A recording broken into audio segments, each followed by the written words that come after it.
Hello all, നമസ്കാരം. Welcome to true when. പുതിയൊരു live സെഷനിലോട്ട് എല്ലാരെയും സ്വാഗതം ചെയ്യുന്നു. അപ്പോ പലർക്കും ഈ എക്സാമിനെ എങ്ങനെയാ പഠിക്കണ്ടേ, UGC നെറ്റ് എങ്ങനെയാണ് ഈ എക്സാം അപ്രോച്ച് ചെയ്യണ്ടേ, എങ്ങനെ ഹാൻഡിൽ ചെയ്യാം എന്നൊക്കെ പലർക്കും പല ക്വസ്റ്റ്യൻസും പല ഡൗട്ടുകളും ഉണ്ടാവും അല്ലേ. അപ്പോ ഒരു പ്രോപ്പർ ഗൈഡൻസും പിന്നെ ഒരാള് നമുക്ക് എപ്പോഴും മെന്റർ ചെയ്യാനും ഗൈഡ് ചെയ്യാനും നമുക്ക് പല റിസോഴ്സസ് ക്രിയേറ്റ് ചെയ്ത് തരാനും അങ്ങനെ ഒരു ഒരാള് നമുക്ക് കൂടെ ഉണ്ടെങ്കിൽ നമുക്ക് എത്ര എളുപ്പമായിരിക്കും, എത്ര ഹെൽപ്ഫുൾ ആയിരിക്കും അല്ലെ. സോ അതിന് വേണ്ടിയിട്ടാണ് നമ്മുടെ ട്രൂവൻ ഒരു നല്ല സ്ട്രാറ്റജി ഒക്കെ ഫോർമുലേറ്റ് ചെയ്ത് പ്രോപ്പർ ആയ ഒരു കോഴ്സ് ലോഞ്ച് ചെയ്തിട്ടുണ്ട് for UGC net JRF, those people preparing for any subject. Paper 1-നും പേപ്പർ 2-നും വേണ്ടിയിട്ട് UGC നെറ്റ് എക്സാം പ്രിപ്പയർ ചെയ്യുന്ന ആസ്പിരൻസിന് വേണ്ടിയിട്ട് ട്രൂവൻ കോഴ്സ് ലോഞ്ച് ചെയ്തിട്ടുണ്ട്. അപ്പൊ നമുക്കിതില് രണ്ട് കോഴ്സാണ് ഇപ്പൊ ലോഞ്ച് ചെയ്തിരിക്കുന്നത്. ഒന്ന് ഇസ് കോമേഴ്സ് ബാച്ച്, പിന്നെ പേപ്പർ 1 ആൻഡ് ഇംഗ്ലീഷ് ബാച്ചസ് ആണ് ഇപ്പോ നമുക്ക് ലോഞ്ച് ചെയ്തിരിക്കുന്നത്. അപ്പോ കോമേഴ്സിൽ ഇപ്പൊ ജൂൺ 2026 എക്സാമിന് ഫോക്കസ് ചെയ്യുന്ന മെന്റർഷിപ്പ് ബാച്ച് ഉണ്ട്. നമുക്ക് ആകെ ഒരു 1.5 മാസത്തിന്റെ സമയമേ ഉള്ളൂ. സോ ഈ ഒരു ബാച്ചിൽ നമ്മൾ മെയിൻ ആയിട്ട് previous year question papers discuss ചെയ്യുമായിരിക്കും. പിന്നെ അത് മാത്രമല്ലാതെ മെയിൻ കോൺസെപ്റ്റ്സ് എപ്പോഴും റിപ്പീറ്റഡ് ആയിട്ട് UGC നെറ്റിൽ ചോദിച്ചുകൊണ്ടിരിക്കുന്ന കോൺസെപ്റ്റ്സിനെ നമ്മൾ പഠിക്കുകയായിരിക്കും. സോ മെയിൻ ഫോക്കസ് ഒരു റിവിഷൻ മോഡൽ ആയിട്ടായിരിക്കും ഈ ഒരു ബാച്ച് നമ്മൾ കണ്ടക്ട് ചെയ്യാൻ പോകുന്നത്. അതുപോലെ നെക്സ്റ്റ് ബാച്ച് ഡിസംബർ 2026 എന്ന് പറയുമ്പോൾ അതൊരു ലോങ് ടേം ബാച്ച് ആയിരിക്കും. അപ്പോൾ അതിന് വേണ്ടിയിട്ട് പ്രിപ്പയർ ചെയ്യുന്നവർ, ഡിസംബർ ആണ് നിങ്ങളുടെ ഗോൾ, ഡിസംബറിനുള്ളിൽ നിങ്ങൾക്ക് ഒരു അസിസ്റ്റന്റ് പ്രൊഫസർ ആവാനും അതിന്റെ ഉള്ള എലിജിബിലിറ്റി കിട്ടണം എന്ന് വെച്ചാൽ നിങ്ങൾ എൻറോൾ ചെയ്യേണ്ട course commerce December 2026 long term batch ആണ്. അപ്പോൾ ഈ ബാച്ചിൽ നിങ്ങൾക്ക് ഡീറ്റെയിൽ ആയിട്ട് സിലബസിലുള്ള എല്ലാ പോർഷൻസും കവർ ചെയ്യുമായിരിക്കും. പിന്നെ previous year question paper discuss ചെയ്യും. then you will have mock tests being conducted. അപ്പോൾ നിങ്ങൾക്ക് ഈ ഒരു കോഴ്സ് കംപ്ലീറ്റ് ആയിട്ട് എടുത്തു കഴിയുമ്പോൾ you will definitely be able to qualify UGC NET along with JRF. Okay, so ഇതിനു വേണ്ടി ട്രൂവൻ നിങ്ങൾക്ക് വേണ്ടിയിട്ട് നൽകുന്നത് ഒരു കംപ്ലീറ്റ് ഫാക്കൽറ്റി സപ്പോർട്ട് ആയിരിക്കും. 24/7 ഫാക്കൽറ്റി സപ്പോർട്ട് ഉണ്ടാവും. പിന്നെ നിങ്ങൾക്ക് മെന്റർഷിപ്പ് കിട്ടും, previous year question paper discussions. അത് മാത്രമല്ലാതെ നിങ്ങളുടെ പെർഫോമൻസിനെ അനലൈസ് ചെയ്യാൻ വേണ്ടിയിട്ട് നമുക്ക് AI പവർഡ് അപ്ലിക്കേഷൻസ് ഉണ്ട്. ദിവസം ക്ലാസ്സസ് അറ്റൻഡ് ചെയ്യാൻ പറ്റും, ലൈവ് സെഷൻസ് ഉണ്ടാവും, ഡൗട്ട് ക്ലിയറിംഗ് സെഷൻസ് ഉണ്ടാവും. സോ ഒട്ടും വൈകാതെ താഴെ തന്നിരിക്കുന്ന നമ്പറിലോട്ട് വിളിക്കുക, എൻറോൾ ചെയ്യുക. ഓക്കെ, സോ ഇന്നത്തെ ക്ലാസ്സിലോട്ട് നമുക്ക് പോകാം. സോ അഗെയിൻ ഇന്ന് എടുക്കാൻ പോകുന്ന ടോപ്പിക് എന്ന് പറയുന്നത് വളരെ സിമ്പിൾ ആയിട്ടുള്ള ഒരു ടോപ്പിക് ആണ്, പക്ഷെ എക്സാം പേർപ്പസിന് വെരി വെരി ഇമ്പോർട്ടൻറ്റ്. പല ക്വസ്റ്റ്യൻ പേപ്പേഴ്സിനും റിപ്പീറ്റഡ് ആയിട്ട് ചോദിച്ചുകൊണ്ടിരിക്കുന്ന ഒരു കോൺസെപ്റ്റ് ആണ് കൺസ്യൂമർ പ്രൊട്ടക്ഷൻ ആക്ട് 2019. ഈ ഒരു ആക്ട് നമുക്ക് ലീഗൽ ആസ്പെക്ട്സ് ഓഫ് ബിസിനസ്സിലും വരുന്നുണ്ട്, ബിസിനസ് എൻവിറോൺമെന്റ് എന്ന് പറയുന്ന യൂണിറ്റിലും വരുന്നുണ്ട്. അപ്പോൾ അതിന്റെ വെയിറ്റേജ് എത്ര ഉണ്ടാവും എന്നുള്ളത് നമ്മൾ എപ്പോഴും മനസ്സിലാക്കിയിരിക്കണം. ഓക്കെ, സോ ഇപ്പൊ ഞാൻ പറഞ്ഞു തരാൻ പോകുന്നത് 2019 പുതിയതായിട്ട് അമെൻഡ് ചെയ്ത് കൺസ്യൂമർ പ്രൊട്ടക്ഷൻ ആക്ടിനെ കുറിച്ചാണ്. നമുക്ക് പലർക്കും ഇതിന് മുന്നേ ഉണ്ടായിരുന്ന കൺസ്യൂമർ പ്രൊട്ടക്ഷൻ ആക്ടിനെ കുറിച്ച് അറിയുമായിരിക്കും അല്ലെ. 1986 ഉണ്ടായിരുന്ന പഴയ ആക്ടിനെ കുറിച്ച് അറിയുമായിരിക്കും. അതിലുള്ള റൈറ്റ്സ് എന്തൊക്കെയായിരുന്നു, അതിൽ കൺസ്യൂമർ പറ്റിക്കപ്പെട്ടാൽ എന്തൊക്കെ സംഭവിക്കും, കോൺസിക്വൻസസ് എന്താണ്, അതിന്റെ പെനാൽറ്റീസ് എന്താണ്, ഇതൊക്കെ നമ്മൾ പഠിച്ചിട്ടുണ്ടാവും, നേരത്തെ പഠിച്ചിട്ടുണ്ടാവും. പക്ഷെ 2019 ആക്ട് വളരെ പുതിയതാണ്. പിന്നെ ആ ആക്ടില് കുറെ ന്യൂ ഫീച്ചേഴ്സ് കൊണ്ടുവന്നിട്ടുണ്ട്, പുതിയ പല റൈറ്റ്സുകൾ കൊണ്ടുവന്നിട്ടുണ്ട്. അപ്പൊ അതൊക്കെ നമ്മൾ ഈ ക്ലാസ്സിൽ ക്ലിയർ ആയിട്ട് ഡിസ്കസ് ചെയ്യും. സോ ലൈവ് സെഷൻ കാണുന്ന എല്ലാവരും നിങ്ങൾക്ക് എന്തെങ്കിലും ഡൗട്ട് ഉണ്ടെങ്കിൽ ലൈവ് ചാറ്റിൽ ടെക്സ്റ്റ് ആയിട്ട് ഇടുക. അപ്പൊ തന്നെ ഞാൻ നിങ്ങളുടെ ഡൗട്ട്സ് ക്ലിയർ ചെയ്യുമായിരിക്കും. ഓക്കെ, സോ ഞാൻ doctor Shivani Rajendran, NTA UGC NET JRF qualified and I also hold a PhD in commerce. Okay, അപ്പൊ നമുക്ക് ഇന്നത്തെ സെഷനിലോട്ട് move. Consumer protection act 2019. So ഈ ആക്ട് വരുന്ന മുന്നേ വരെ നമുക്ക് 1986 ഇംപ്ലിമെന്റ് ചെയ്തിരുന്ന ആ ഒരു ആക്ട് ആണ് നമ്മൾ ഫോളോ ചെയ്തുകൊണ്ടിരുന്നത്, കൺസ്യൂമർ പ്രൊട്ടക്ഷൻ ആക്ട്. പക്ഷെ ഇപ്പോ 2019 ശേഷം 2019 ശേഷം കൺസ്യൂമർ പ്രൊട്ടക്ഷൻ ആക്ട് ഒരിക്കൽ കൂടി അമെൻഡ് ആയിട്ടുണ്ട്. അപ്പോ അമെൻഡ് ആയതിനു ശേഷം ഇപ്പൊ നമ്മൾ ഫോളോ ചെയ്തിട്ടിരിക്കുന്നത് CPA 2019 ആണ്. ഇതിന് മുന്നേ CPA 1986.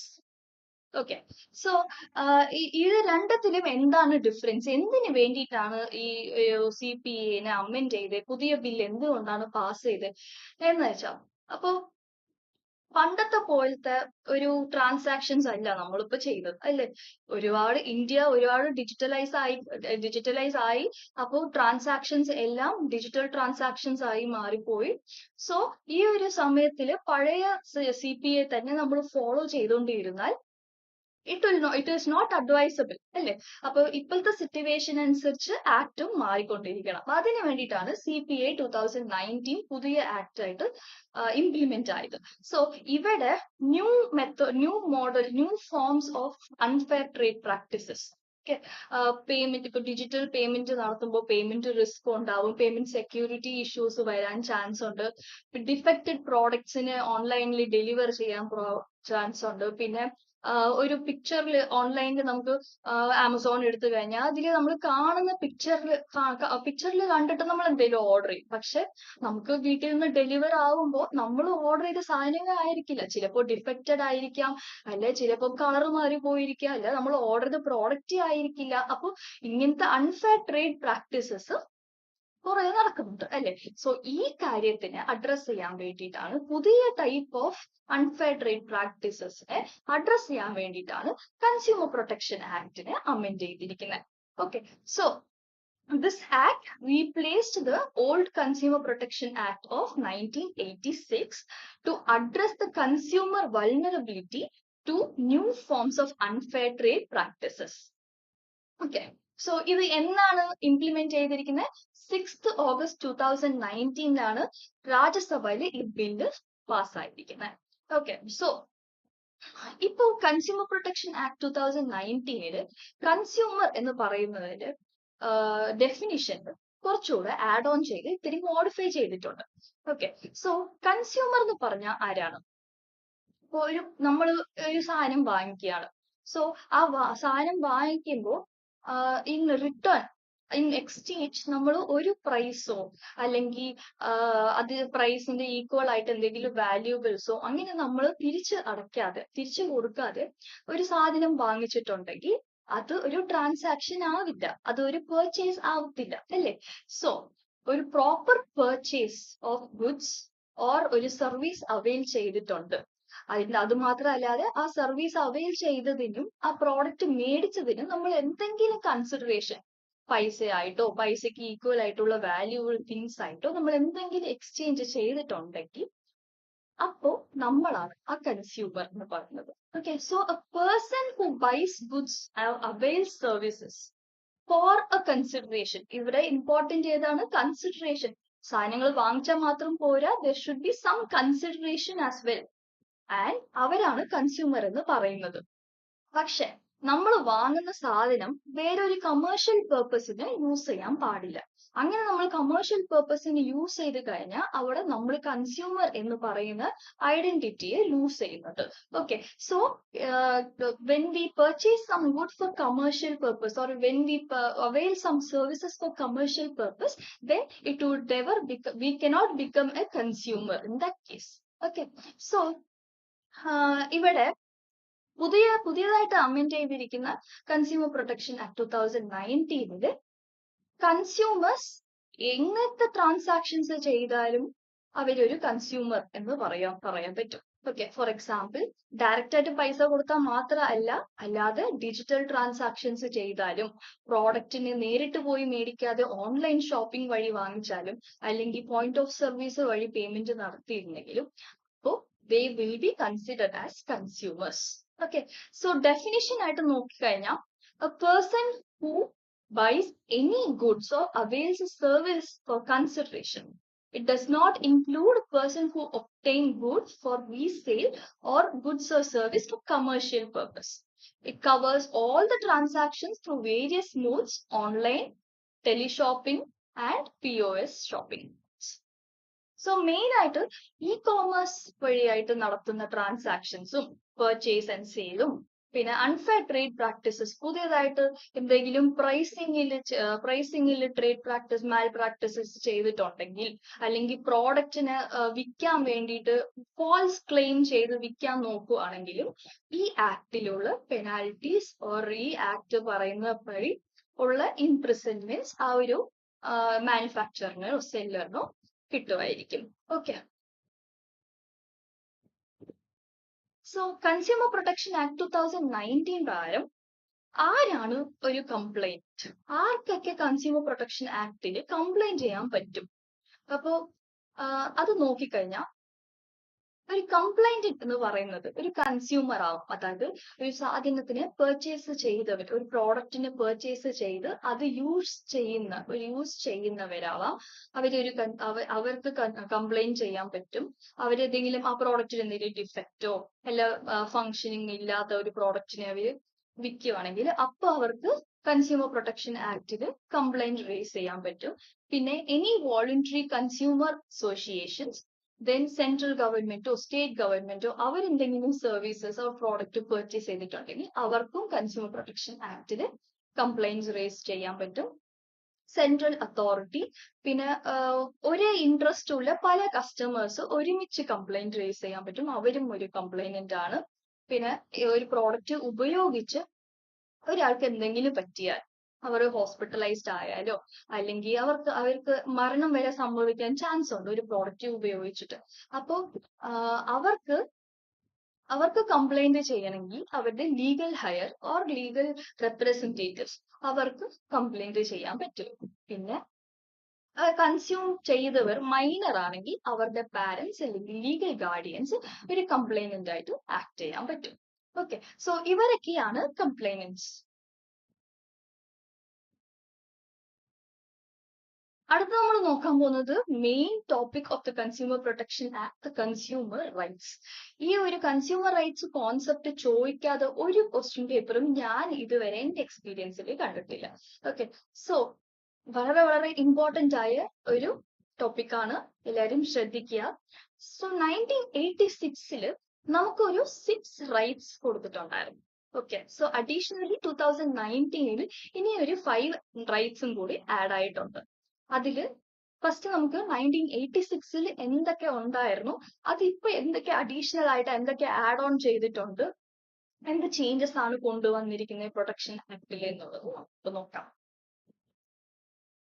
സോ 1986 കൺസ്യൂമർ റൈറ്റ്സ് എടുത്തു കഴിഞ്ഞാൽ അവിടെ rights to safety, right to choose, right to seek redressal, right to be inform, right to education, right to be heard എന്ന് പറഞ്ഞ 6 റൈറ്റ്സ് ആണ് കൊടുത്തിരുന്നത്. 2019 പുതിയ ടൈപ്പ് ഓഫ് അൺഫെയർ ട്രേഡ് പ്രാക്ടീസസിനെ ഹാൻഡിൽ ചെയ്യാൻ വേണ്ടിയിട്ട് ചില പുതിയ റൈറ്റ്സും കൂടെ കൺസ്യൂമേഴ്സിന് നൽകിയിട്ടുണ്ട്. അത് ഏതൊക്കെയാണ്? Rights to seek compensation, right to complain from anywhere, right to protect as a consumer class, right to hear using video conferencing, right to know the reason for the rejection of the complaint. ഇങ്ങനെ പുതിയ ചില റൈറ്റ്സും കൂടെ തന്നിട്ടുണ്ട്. First, right to safety.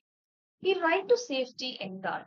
ഒരു product നമ്മൾ purchase ചെയ്യുവാണെങ്കിൽ ആ പ്രോഡക്റ്റ് എല്ലാ സേഫ്റ്റി മെഷേഴ്സിനും കടന്നു വന്നിട്ടുണ്ടോ, അത് പ്രോപ്പർ സ്റ്റാൻഡേർഡ് ഉള്ള ഒരു പ്രോഡക്റ്റ് തന്നെയാണോ, അത് യൂസ് ചെയ്യുന്നത് കാരണം നമ്മുടെ ഹെൽത്തിനും നമ്മുടെ ലൈഫ് സ്റ്റൈലിനും ഒരു പ്രശ്നവും വരുത്തില്ല, ഓർ അതിന്റെ എക്സ്പയറി ഡേറ്റ് എന്താണ്, അതിനകത്ത് എന്തൊക്കെ പ്രോഡക്റ്റ് എന്തൊക്കെ ഇൻഗ്രീഡിയൻസ് ആണ് ഉപയോഗിച്ചിരിക്കുന്നത്, ഇതെല്ലാം അറിഞ്ഞിരിക്കണം അല്ലെ. അപ്പോഴേ ആ ഒരു കൺസ്യൂമറിന് ഒരു സേഫ്റ്റി കിട്ടാൻ പറ്റത്തുള്ളൂ. അപ്പോ റൈറ്റ് ടു സേഫ്റ്റി, എല്ലാ കൺസ്യൂമറിനും അവരുടെ സേഫ്റ്റിക്കായ ഒരു റൈറ്റ്സ് ഉണ്ട്, അതാണ് റൈറ്റ് ടു സേഫ്റ്റി. പിന്നെ റൈറ്റ് ടു ചൂസ്. നമ്മൾ മാർക്കറ്റിൽ പോയി കഴിഞ്ഞാൽ പല സാധനങ്ങൾ ഉണ്ടാവും, പലരും പല സർവീസസ് പ്രൊവൈഡ് ചെയ്യുമായിരിക്കും അല്ലെ. സോ എല്ലാ കൺസ്യൂമേഴ്സും എല്ലാ പ്രോഡക്ട്സും വാങ്ങണം എന്നില്ല. അവർക്ക് ഇഷ്ടമുള്ള പ്രോഡക്റ്റ്, അവർക്ക് ഇഷ്ടമുള്ള ബ്രാൻഡ്, അവർക്ക് ഇഷ്ടമുള്ള കളർ, അവർക്ക് ഇഷ്ടമുള്ള ക്വാളിറ്റിയിൽ വാങ്ങിക്കാനുള്ള എല്ലാ അവകാശവും ഉണ്ട്. അതാണ് റൈറ്റ് ടു ചൂസ് എന്ന് പറയുന്നത്. ഏതൊരു സെല്ലറിനോ ഏതൊരു മാനുഫാക്ചറിനോ ഒരു കസ്റ്റമറിനെ കമ്പൽ ചെയ്ത് ഫോഴ്സ് ചെയ്ത് ഒരു പ്രോഡക്റ്റിനെ വാങ്ങിക്കാൻ പറയാൻ പറ്റത്തില്ല.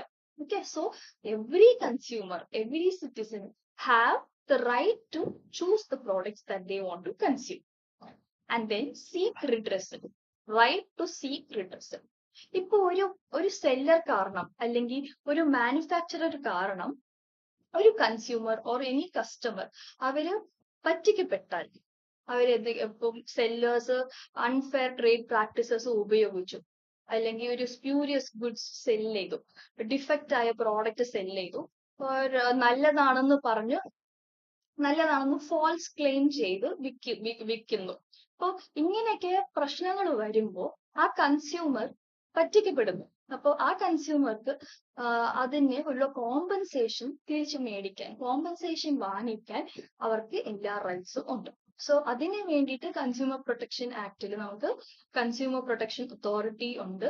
അപ്പൊ അവരുടെ അടുത്ത് പോയി കംപ്ലൈന്റ് റേസ് ചെയ്ത് കഴിഞ്ഞാൽ they will provide the compensation and they will also penalize the concerned manufacturer or the seller. അതാണ് റൈറ്റ്സ് ടു സീക്ക് റിഡ്രസൽ. പല ഫോറംസ് ഉണ്ട്, district forum, state forum, national forum, അങ്ങനെ നമുക്ക് പല ഫോറംസ് ഉണ്ട്. ഈ ഫോറംസിൽ പോയിട്ട് കൺസ്യൂമറിനെ അവരുടെ പ്രശ്നങ്ങൾ പറഞ്ഞ് അവർക്ക് അതിന് കോമ്പൻസേഷൻ വാങ്ങിക്കാൻ പറ്റും. അതാണ് rights to seek redressal. Next is rights to be informed. ഇപ്പൊ ഒരു പ്രോഡക്റ്റ് വാങ്ങിക്കാൻ നമ്മൾ കടയിൽ പോകും. സോ ആ particular seller should inform the consumer, should inform the customer about the product. അല്ലാതെ ആ പ്രോഡക്റ്റിനെ കുറിച്ച് ഞങ്ങൾക്ക് പറയാൻ പറ്റത്തില്ല, അല്ലെങ്കിൽ ആ പ്രോഡക്റ്റിൽ എന്താണ് ഉപയോഗിച്ചിരിക്കുന്നത്, ആ ഇൻഗ്രീഡിയൻസ് എന്താണ്, അതിൽ ന്യൂട്രീഷൻ വാല്യൂ എന്താണ്, ഓർ എപ്പോഴാ പാക്ക് ചെയ്ത്, എന്നാണ് എക്സ്പയർ ആവുന്നത്, അങ്ങനത്തെ ഡീറ്റെയിൽസ്, വളരെ ഇമ്പോർട്ടന്റ് ആയ ഡീറ്റെയിൽസ് ഒക്കെ ആ ഒരു സെല്ലർ മറച്ചു വെക്കുന്നു. അങ്ങനെയൊക്കെ ചെയ്തു കഴിഞ്ഞാൽ അത് ഇല്ലീഗൽ ആണ് കൺസ്യൂമർ പ്രൊട്ടക്ഷൻ ആക്ട്. അപ്പോ കൺസ്യൂമർ പ്രൊട്ടക്ഷൻ ആക്ട് സപ്പോർട്ട് ചെയ്യും. സോ എല്ലാ കസ്റ്റമേഴ്സിനും, എല്ലാ കൺസ്യൂമേഴ്സിനും ഒരു പ്രോഡക്റ്റ് ഉപയോഗിക്കുന്ന മുന്നേ അവർക്ക് ആ പ്രോഡക്റ്റിനെ കുറിച്ചുള്ള എല്ലാ ഡീറ്റെയിൽസും അറിഞ്ഞിരിക്കണം. അത് അവരുടെ ഒരു ഇമ്പോർട്ടന്റ് റൈറ്റ് ആണ്. So that is right to be informed. Right to education. Again right to education എന്താണ്? ഇങ്ങനെ കൺസ്യൂമർ പ്രൊട്ടക്ഷൻ ആക്ട് ഉണ്ട്. കൺസ്യൂമർ പ്രൊട്ടക്ഷൻ ആക്ടിൽ കുറെ കൺസ്യൂമേഴ്സിന് വേണ്ടിയിട്ടുള്ള റൈറ്റ്സ് ഉണ്ട്. അവർക്ക് വേണമെങ്കിൽ കോമ്പൻസേഷൻ ചോദിക്കാം, ഓർ പർട്ടിക്കുലർ സെല്ലറിനെയോ മാനുഫാക്ചറിനെയോ പീനലൈസ് ചെയ്യാം. ഇങ്ങനെ ഉള്ള അവയർനെസ് പല കൺസ്യൂമേഴ്സിനും ഇല്ല. സോ ആ ഒരു അവയർനെസ് ക്രിയേറ്റ് ചെയ്യാനും അവര് എഡ്യൂക്കേറ്റഡ് ആയി ഇരിക്കാനുള്ള റൈറ്റ്സ് ആണ് right to be educated. Okay, and then right to be heard. Right to be heard just like right to seek redressal. ഇപ്പൊ നമുക്ക് കൺസ്യൂമർ പ്രൊട്ടക്ഷൻ ആക്ടിന് താഴെ ഡിസ്ട്രിക്ട് ഫോറം ഉണ്ട്, സ്റ്റേറ്റ് കമ്മീഷൻ, നാഷണൽ കമ്മീഷൻ എന്ന് പറഞ്ഞ് 3 അതോറിറ്റി ഉണ്ട്. അപ്പൊ നമ്മുടെ പ്രോഡക്റ്റിന്റെ വാല്യൂ, നമ്മുടെ പ്രോഡക്റ്റ് നമ്മളെ പറ്റിക്കപ്പെട്ട പ്രോഡക്റ്റിന്റെ വാല്യൂ എത്രയാണ് അത് അനുസരിച്ച് പല ഫോറങ്ങളിലും ഇവർക്ക് പോയിട്ട് ഒരു റിഡ്രസൽ സീക്ക് ചെയ്യാൻ പറ്റും. അവർക്ക് അവിടെ പോയിട്ട് അവരുടെ കോമ്പൻസേഷനോ അല്ലെ അവർക്ക് അവരെന്താണോ അനുഭവിച്ചത് അതിനുള്ള കോമ്പൻസേഷനെ അവർക്ക് അവിടെ പോയി ചോദിച്ചു മേടിക്കുക. അതാണ് റൈറ്റ് ടു ബി ഹേർഡ് എന്ന് പറയുന്നത്. ഇതാണ് 1986 കൺസ്യൂമേഴ്സിന് പ്രൊവൈഡ് ചെയ്തിരുന്ന 6 main rights. Okay, so next 5 rights ഏതൊക്കെയാണ്? Right to seek compensation, right to complain from anywhere, right to protect as consumer class, right to hear using video conferencing, right to know reason for rejection of the complaint. ഇതില് right to seek compensation എന്ന് പറയുന്നത് ഇപ്പോ values കുറച്ച് മാറ്റിയിട്ടുണ്ട്. First ഓരോ ഫോറമിൽ പോകുമ്പോഴും നമുക്ക് വേറെ വാല്യൂ ആയിരുന്നു. ഇപ്പൊ കുറച്ചുകൂടെ വാല്യൂ ഇൻക്രീസ് ചെയ്തിട്ടുണ്ട്. ആ വാല്യൂസ് എന്തൊക്കെയാണെന്നുള്ളതൊക്കെ നമുക്ക് അടുത്ത സ്ലൈഡിൽ നമുക്ക് നോക്കാം. So right to seek compensation, എത്രത്തോളം കോമ്പൻസേഷൻ കിട്ടും, അല്ലെങ്കിൽ പെനാൽറ്റി എങ്ങനെ ഇൻക്രീസ് ചെയ്യാൻ പറ്റും, അതൊക്കെയാണ് റൈറ്റ് ടു സീക്ക് കോമ്പൻസേഷൻ. എല്ലാ കൺസ്യൂമേഴ്സിന് ആ ഒരു റൈറ്റ് ഉണ്ട്. പിന്നെ പണ്ട് 1986 ഉണ്ടായിരുന്ന ആ ഒരു ആക്ടില് നമുക്ക് ഒരു കംപ്ലൈന്റ് റേസ് ചെയ്യണമെങ്കിൽ, അല്ല ഒരു റിഡ്രസൽ സീക്ക് ചെയ്യണമെങ്കിൽ, അപ്പൊ നമുക്ക് കൺസ്യൂമർ പ്രൊട്ടക്ഷൻ ഫോറമിൽ തന്നെ പോയി നമ്മൾ കംപ്ലൈന്റ് ചെയ്യണം. പക്ഷെ ഇപ്പൊ ഉള്ള ആക്ട് പ്രകാരം നമുക്ക് എവിടെ നിന്ന് വേണമെങ്കിൽ, ഇന്ത്യ മാത്രമല്ല പുറത്തുനിന്നാണെങ്കിലും നമുക്ക് ഒരു നമുക്ക് ഈ റൈറ്റ്സിന് ക്ലെയിം ചെയ്യാൻ പറ്റും, കംപ്ലൈന്റ് ചെയ്യാൻ പറ്റും. ഇന്ത്യയിൽ നമ്മൾ ഒരു പ്രോഡക്റ്റ് പർച്ചേസ് ചെയ്യുന്നു, ഒരു ഫോറിൻ കസ്റ്റമർ ഇന്ത്യയിൽ വന്നിട്ടുണ്ട്, ഇന്ത്യയിൽ നിന്ന് ഒരു പ്രോഡക്റ്റ് പർച്ചേസ് ചെയ്തു. പക്ഷെ ആ പ്രോഡക്റ്റ് പർച്ചേസ് ചെയ്ത് എന്തെങ്കിലും ഡിഫക്റ്റ് ഉണ്ട്, അല്ലെങ്കിൽ ഫോൾസ് ക്ലെയിം ചെയ്ത് ആ ഒരു സെല്ലർ വിറ്റിട്ടുണ്ടെങ്കിൽ അവർക്കും കൂടി ഈ ഒരു കൺസ്യൂമർ ഫോറത്തില് കംപ്ലൈന്റ് റേസ് ചെയ്യാം. എവിടെ നിന്ന് വേണമെങ്കിലും അവർക്ക് കംപ്ലൈന്റ് റേസ് ചെയ്യാം. ഓക്കെ, സോ ഇതാണ് പർട്ടിക്കുലർലി ആ ഫോറം തന്നെ പോയി ചെയ്യണം എന്നില്ല, എവിടെ നിന്ന് വേണമെങ്കിലും അവർക്ക് കംപ്ലൈന്റ് റേസ് ചെയ്യാം. പിന്നെ to be protected, right to be protected as class. ഇപ്പൊ ഒരേ ഇൻട്രസ്റ്റ് ഉള്ള പലരുണ്ടാവും. ഇപ്പൊ കോസ്മെറ്റിക്സ് എന്ന് പറഞ്ഞു കഴിഞ്ഞാൽ ആ പർട്ടിക്കുലർ ബ്രാൻഡിന് മാത്രം ഉപയോഗിക്കുന്ന പല കസ്റ്റമേഴ്സ് ഉണ്ടാവും. സോ അങ്ങനെ ഒരു പർട്ടിക്കുലർ ബ്രാൻഡ് ഉപയോഗിക്കുന്ന പല കസ്റ്റമേഴ്സ് പെട്ടെന്ന് ഒരു ദിവസം അവർക്ക് എന്തോ ഒരു ഡിഫക്റ്റ്, ആ പ്രോഡക്റ്റിൽ എന്തോ ഒരു ഡിഫക്റ്റ് വന്നിട്ടുണ്ടെന്ന് വെച്ചാൽ, അപ്പോൾ ഇവരെല്ലാരും കൂടെ ഒരുമിച്ച് ഒരു ക്ലാസ് ആയിട്ട് അവർക്ക് കംപ്ലൈന്റ് റേസ് ചെയ്യാൻ പറ്റും. ഓക്കെ, അതാണ് right to protect as consumer class. പിന്നെ right to hear using video conferencing. ഇപ്പോൾ right to hear using video conferencing എന്ന് പറയുമ്പോൾ നമുക്ക് ടെക്നോളജി ഉപയോഗിച്ച് ക്യാമറ വഴി നമുക്ക് കോർട്ടില് അപ്പീലിന് പോകാൻ പറ്റും. കോർട്ട് ഹിയറിംഗ് നമുക്ക് ഓൺലൈനിൽ തന്നെ ചെയ്യാൻ പറ്റും. അതാണ് rights to hear using video conferencing. പിന്നെ right to know the reason for rejection of the complaint. ഒരു കംപ്ലൈന്റ് റേസ് ചെയ്ത പണ്ടത്തെ ആക്ടില് നമുക്ക് ആ കംപ്ലൈന്റ് എന്ത് പറ്റി, എന്തുകൊണ്ടാണ് അത് ഇതുവരെ ഒരു സൊല്യൂഷൻ കിട്ടാതെ ഇരിക്കുന്നത് എന്നുള്ളതൊക്കെ നമുക്ക് അറിയാൻ പറ്റത്തില്ല. പക്ഷെ ഇപ്പൊ ഉള്ള ആക്ടില് എന്തുകൊണ്ടാണ് ആ കംപ്ലൈന്റ് റിജക്റ്റ് ആയേ, അതിന്റെ റീസൺ എന്താണ് എന്നുള്ളതൊക്കെ അറിയാനുള്ള റൈറ്റ്സ് എല്ലാ കൺസ്യൂമേഴ്സിനും ഉണ്ട്. So these are the additional rights of 2019. So നമുക്ക് എക്സാമിന് എങ്ങനെയാണ് ചോദിക്കുന്നത്, ഈ അഡീഷണൽ റൈറ്റ്സിന്റെ കൂടെ ഓൾഡ് റൈറ്റ്സിന്റെ കൂടെ മിക്സ് ചെയ്തിട്ട് ഇതിൽ ഏതാണ് പുതിയ റൈറ്റ്സ്, അങ്ങനെ നമുക്ക് ചോദിക്കാൻ ചാൻസ് ഉണ്ട്. ഓക്കെ, അപ്പോ അതുപോലത്തെ ക്വസ്റ്റ്യൻസ് ആണ് ഇതിന് മുന്നേ വന്നിരിക്കുന്നത്. പിന്നെ സ്റ്റേറ്റ്മെന്റ് ബേസ്ഡ് ക്വസ്റ്റ്യൻസ് വരാറുണ്ട്, അസേർഷൻ റീസണിങ് ക്വസ്റ്റ്യൻസ് വരാറുണ്ട്. അപ്പോൾ അതനുസരിച്ച് നമ്മളും പ്രിപ്പയർ ചെയ്തിരിക്കണം. പിന്നെ another main feature of the consumer protection act 2019, അതാണ് സെൻട്രൽ കൺസ്യൂമർ പ്രൊട്ടക്ഷൻ അതോറിറ്റി.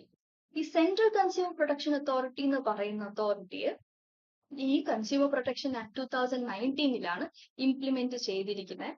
ഇവര് കൺസ്യൂമേഴ്സ് പറ്റിക്കപ്പെടുമ്പോൾ ഏതെങ്കിലും അൺഫെയർ ട്രേഡ് പ്രാക്ടീസസ് കാരണമോ അല്ലെങ്കിൽ പ്രൈസിങ് കാരണമോ അവര് അഫക്റ്റ് ആയാൽ അവർക്ക് അവരുടെ റൈറ്റ്സിന് വയലേറ്റ് ആകും, കൺസ്യൂമർ അവരുടെ റൈറ്റ്സ് വയലേറ്റ് ആയി എന്ന് തോന്നുമ്പോഴോ, അല്ലെങ്കിൽ ഏതെങ്കിലും ഫോൾസ് ഓർ മിസ്ലീഡിങ് അഡ്വർടൈസ്മെന്റ് കണ്ട് ഒരു പ്രോഡക്റ്റ് പർച്ചേസ് ചെയ്ത് അത് കാരണം അവര് പറ്റിക്കപ്പെട്ടാൽ, അപ്പോ കൺസ്യൂമർ പ്രൊട്ടക്ഷൻ ആക്ടിലെടുത്ത് അവർക്ക് പോയി റിഡ്രസൽ സീക്ക് ചെയ്യാൻ പറ്റും, കോമ്പൻസേഷൻ എടുക്കാൻ പറ്റും.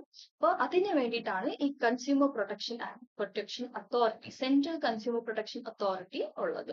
ഓക്കെ, സോ ഈ അതോറിറ്റിയിൽ ഒരു ചീഫ് കമ്മീഷണർ ഉണ്ടാവും. ഈ ചീഫ് കമ്മീഷണറെ സെൻട്രൽ ഗവൺമെന്റ് അപ്പോയിന്റ് ചെയ്യും. Okay, so the central government shall establish the central consumer protection authority to be known as the central authority to regulate matters on violation of rights of consumer, unfair trade practices, false or misleading advertisement, promote, protect and enforce the rights of consumers. അപ്പോൾ ഇതിന് വേണ്ടിയിട്ടാണ് ഈ consumer protection അതോറിറ്റിയെ implement ചെയ്തിരിക്കുന്നത്. പിന്നെ consumer protection അതോറിറ്റിയിൽ താഴെ consumer redressal agencies, consumer dispute redressal agencies. ഇപ്പൊ ഒരു product മേടിച്ചു, ആ പ്രോഡക്റ്റ് കാരണം നമുക്ക് പല ലോസുകൾ അനുഭവിക്കേണ്ടി വന്നു, കുറെ മോശ അനുഭവങ്ങൾ നമുക്ക് വന്നു. അപ്പോ ആ പ്രോഡക്റ്റിനെ വിറ്റ ആ ഒരു സെല്ലറിലോ അല്ലെങ്കിൽ മാനുഫാക്ചറിനോ നമുക്ക് സ്യൂ ചെയ്യാൻ പറ്റും, നമുക്ക് അവരുടെ മേലെ കേസ് ഫയൽ ചെയ്യാൻ പറ്റും. സോ എപ്പോഴൊക്കെയാണ് ഫയൽ ചെയ്യേണ്ടത്? അങ്ങനെ കൺസ്യൂമർ ഡിസ്പ്യൂട്ട് റിഡ്രസൽ ഏജൻസി എന്ന് പറയുന്നത് 3 ടൈപ്പ് ഓഫ് ഏജൻസീസ് ആണ്, 3 ടൈപ്പ് ഓഫ് ഫോറം ആണ് ഉള്ളത്. District forum, state commission, national commission. ഇതില് ഒരു ഡിസ്ട്രിക്ട് ഫോറമിനെ എസ്റ്റാബ്ലിഷ് ചെയ്യുന്നത്, ഒരു ഡിസ്ട്രിക്ട് ഫോറമിനെ ഇംപ്ലിമെന്റ് ചെയ്യുന്നത് സ്റ്റേറ്റ് ഗവൺമെന്റ് ആയിരിക്കും. എല്ലാ സ്റ്റേറ്റ് ഗവൺമെന്റും എല്ലാ ഡിസ്ട്രിക്റ്റിലും ഒരു ഡിസ്ട്രിക്ട് ഫോറമിനെ ഒരു എസ്റ്റാബ്ലിഷ് ചെയ്തിട്ടുണ്ടാവും.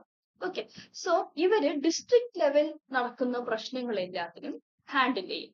ഓക്കെ, സോ ഡിസ്ട്രിക്ട് ഫോറം എന്ന് പറയുമ്പോൾ അവിടെ ഒരു പ്രസിഡന്റ് ഉണ്ടാവും. പ്രസിഡന്റ് ആരാണ്? ആ ഡിസ്ട്രിക്റ്റിന്റെ കളക്ടറാണ് ഡിസ്ട്രിക്ട് ഫോറത്തിന്റെ പ്രസിഡന്റ്. അത് പ്രസിഡന്റിന്റെ കൂടെ തന്നെ മിനിമം 2 മെമ്പർ എങ്കിലും ഉണ്ടാവണം. അതിൽ ഒരു മെമ്പർ വുമൻ കാൻഡിഡേറ്റ് ആയിരിക്കണം. ഓക്കെ, സോ പിന്നെ ഒരു പ്രോഡക്റ്റ് വാങ്ങിച്ചു, ഏത് പ്രോഡക്റ്റ് വാങ്ങിച്ചാലും എത്ര റേറ്റിന് അത് നമ്മൾ പർച്ചേസ് ചെയ്തിരുന്നാലും നമുക്ക് ഡിസ്ട്രിക്ട് ഫോറത്തിലോട്ട് പോകാൻ പറ്റത്തില്ല.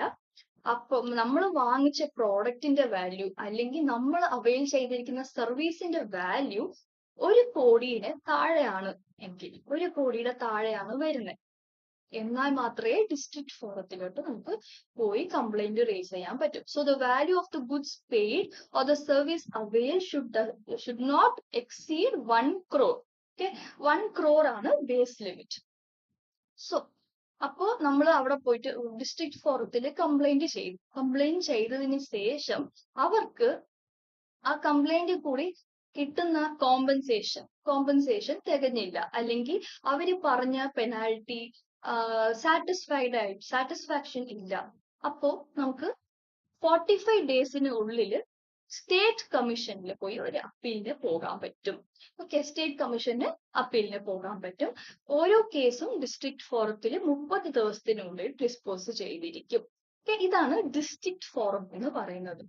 ദെൻ സ്റ്റേറ്റ് കമ്മീഷനെ എസ്റ്റാബ്ലിഷ് ചെയ്യുന്നത് സ്റ്റേറ്റ് ഗവൺമെന്റ് തന്നെയാണ് സ്റ്റേറ്റ് കമ്മീഷൻ എസ്റ്റാബ്ലിഷ് ചെയ്യുന്നത്.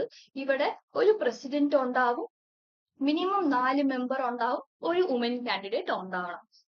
ഇവിടുത്തെ പ്രസിഡന്റ് ആരാന്ന് വെച്ചാൽ സ്റ്റേറ്റ് മിനിസ്റ്റർ ഓഫ് കൺസ്യൂമർ അഫയേഴ്സിന്റെ മിനിസ്റ്റർ ആരാണ്? സ്റ്റേറ്റ് മിനിസ്റ്റർ ആരാണോ അവരാണ് സ്റ്റേറ്റ് കമ്മീഷന്റെ പ്രസിഡന്റ് ആയിട്ട് നിൽക്കുന്നത്. അത് കൂടെ തന്നെ 4 മെമ്പർ വേണം, 1 member must be a woman candidate.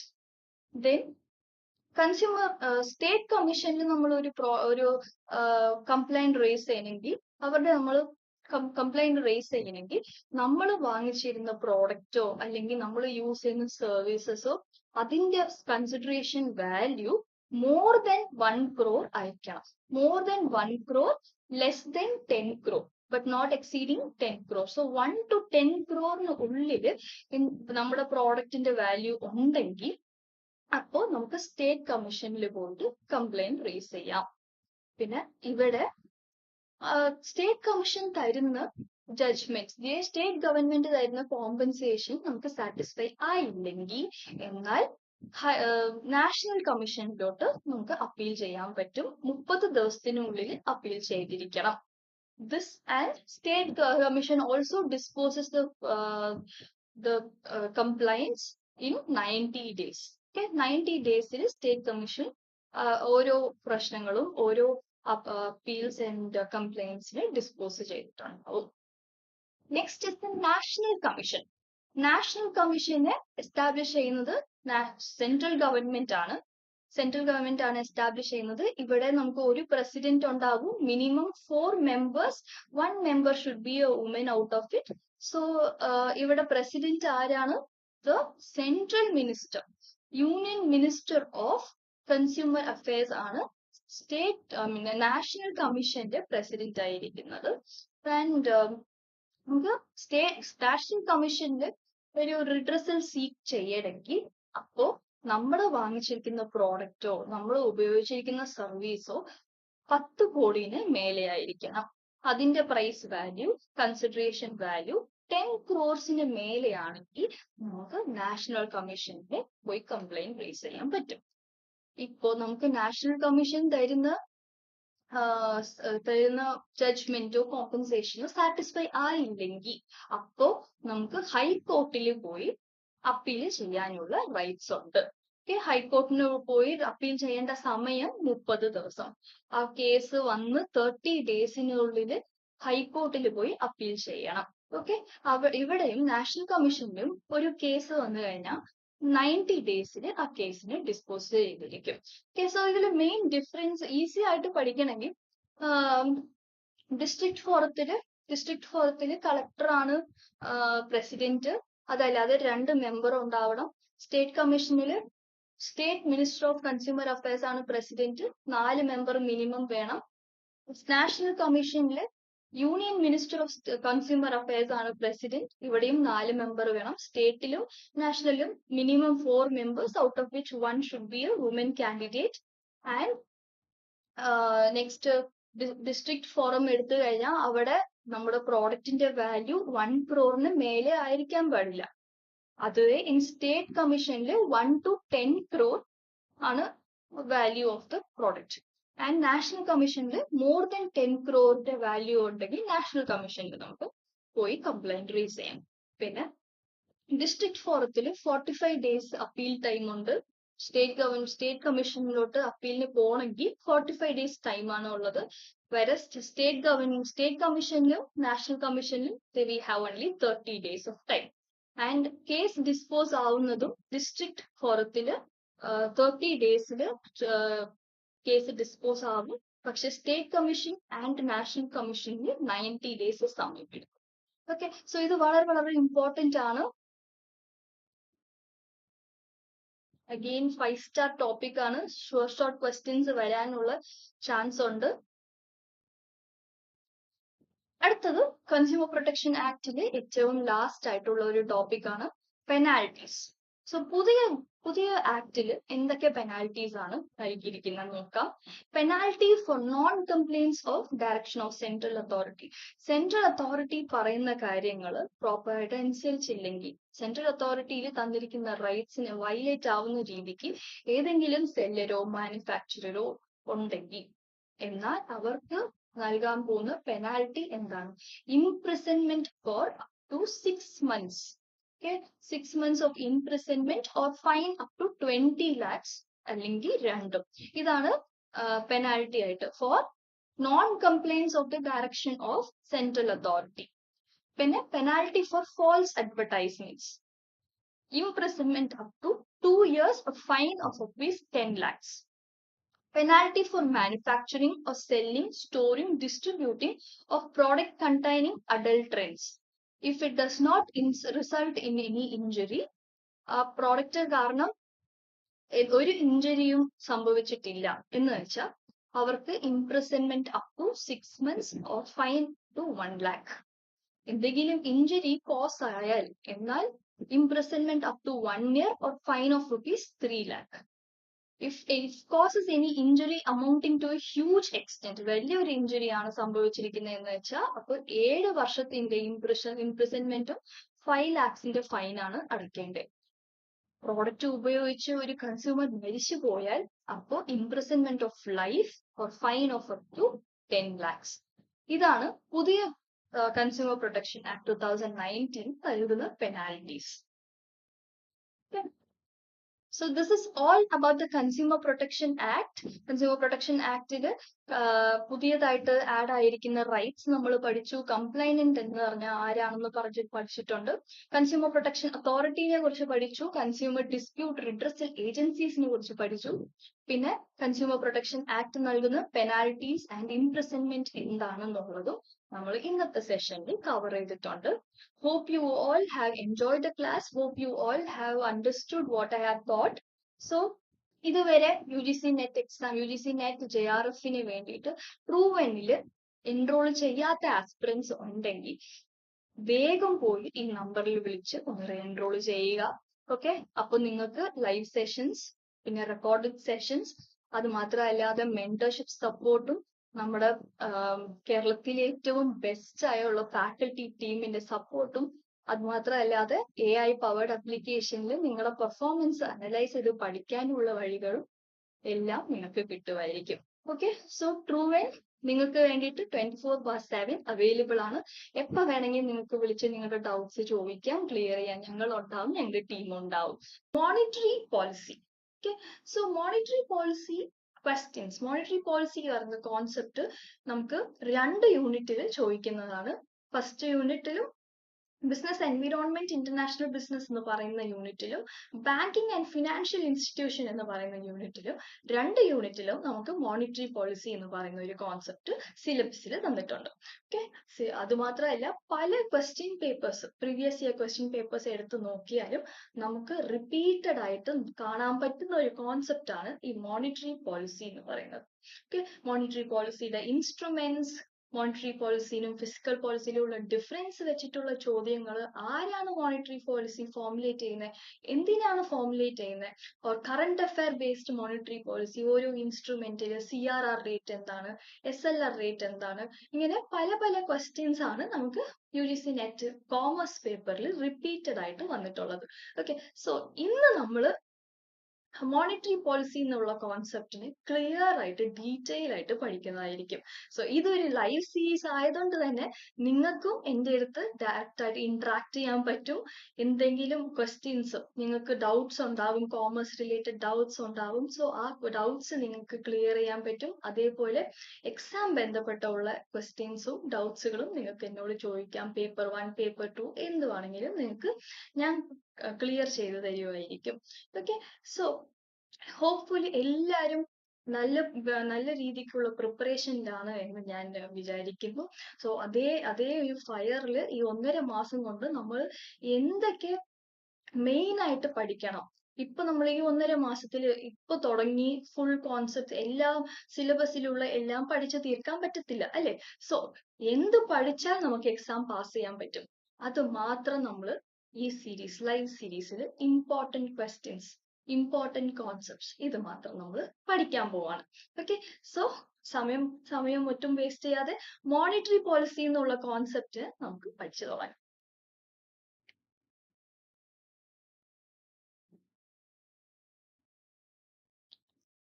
Hope the slides and the audio is clear.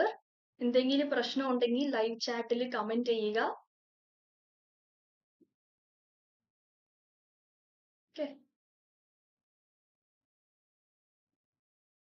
So monetary policy എന്ന് പറഞ്ഞാൽ എന്താണ്, എന്തിനു വേണ്ടിയിട്ടാണ് ഈ മോണിറ്ററി പോളിസി ഇംപ്ലിമെന്റ് ചെയ്യുന്നത്, ആരാണ് ഈ മോണിറ്ററി പോളിസി ഇംപ്ലിമെന്റ് ചെയ്യുന്നത്?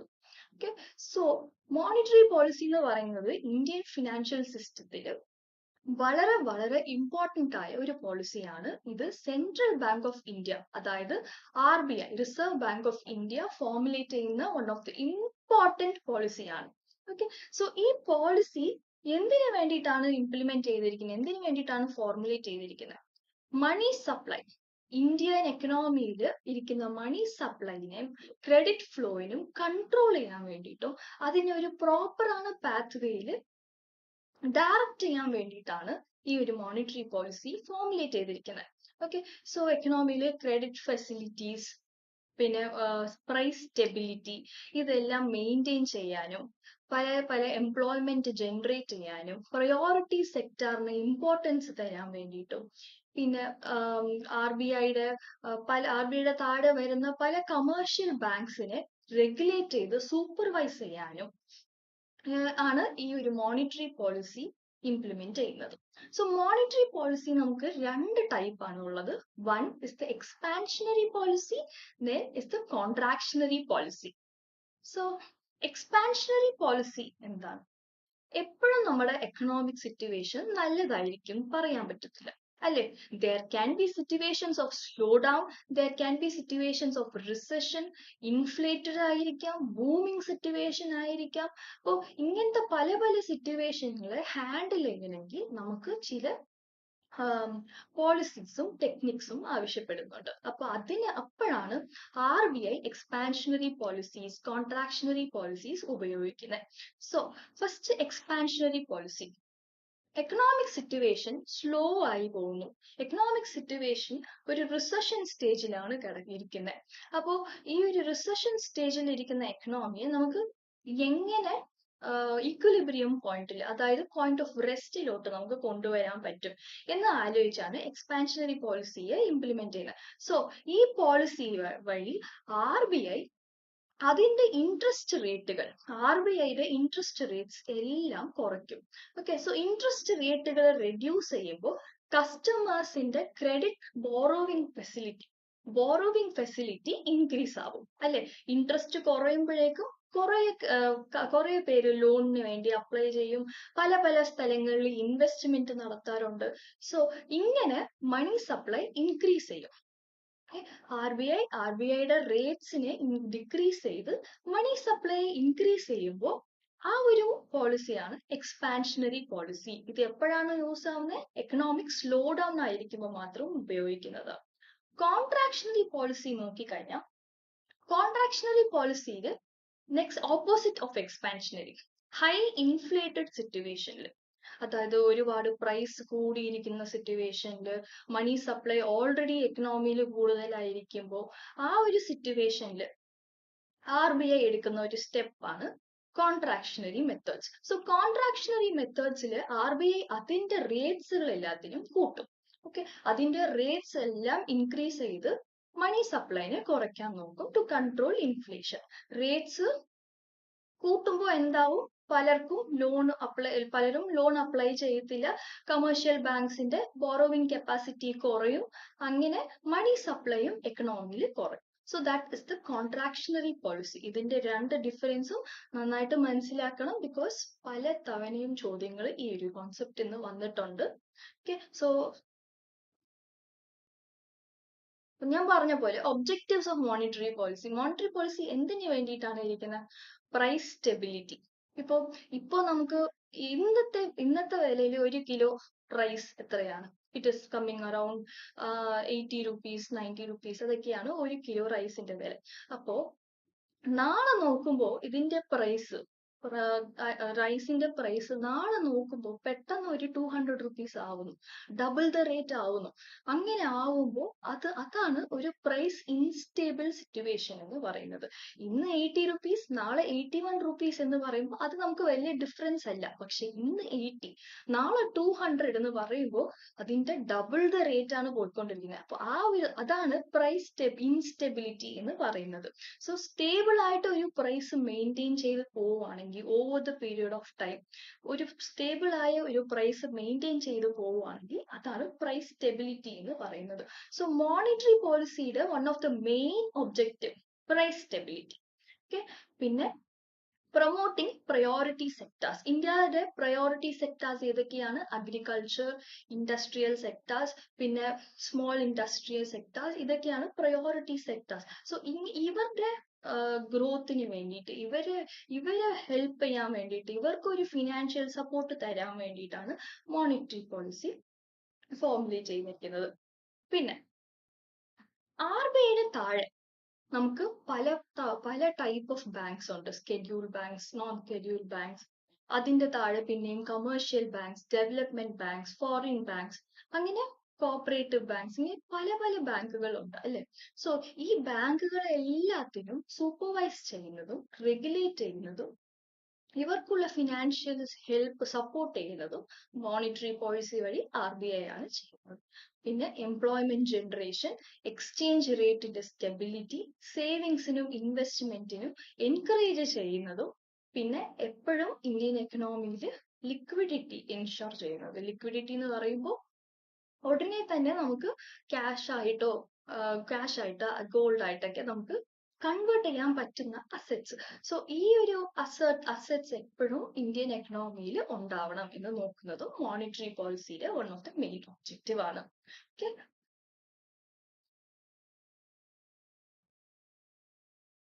So coming to the main part of monetary policy. Monetary policy എങ്ങനെയാണ് ഇംപ്ലിമെന്റ് ചെയ്യുന്നത്?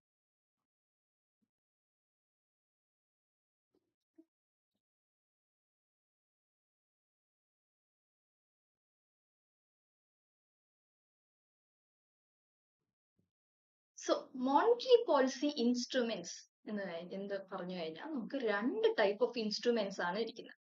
One is the quantitative instrument and other is the qualitative instruments. പലർക്കും ഒരു കൺഫ്യൂഷൻ വരാറുള്ള ഒരു കോൺസെപ്റ്റ് ആണ് ഈ quantitative instruments and qualitative instruments.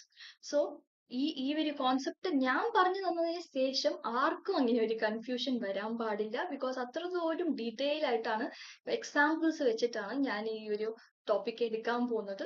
So quantitative instruments, qualitative instruments.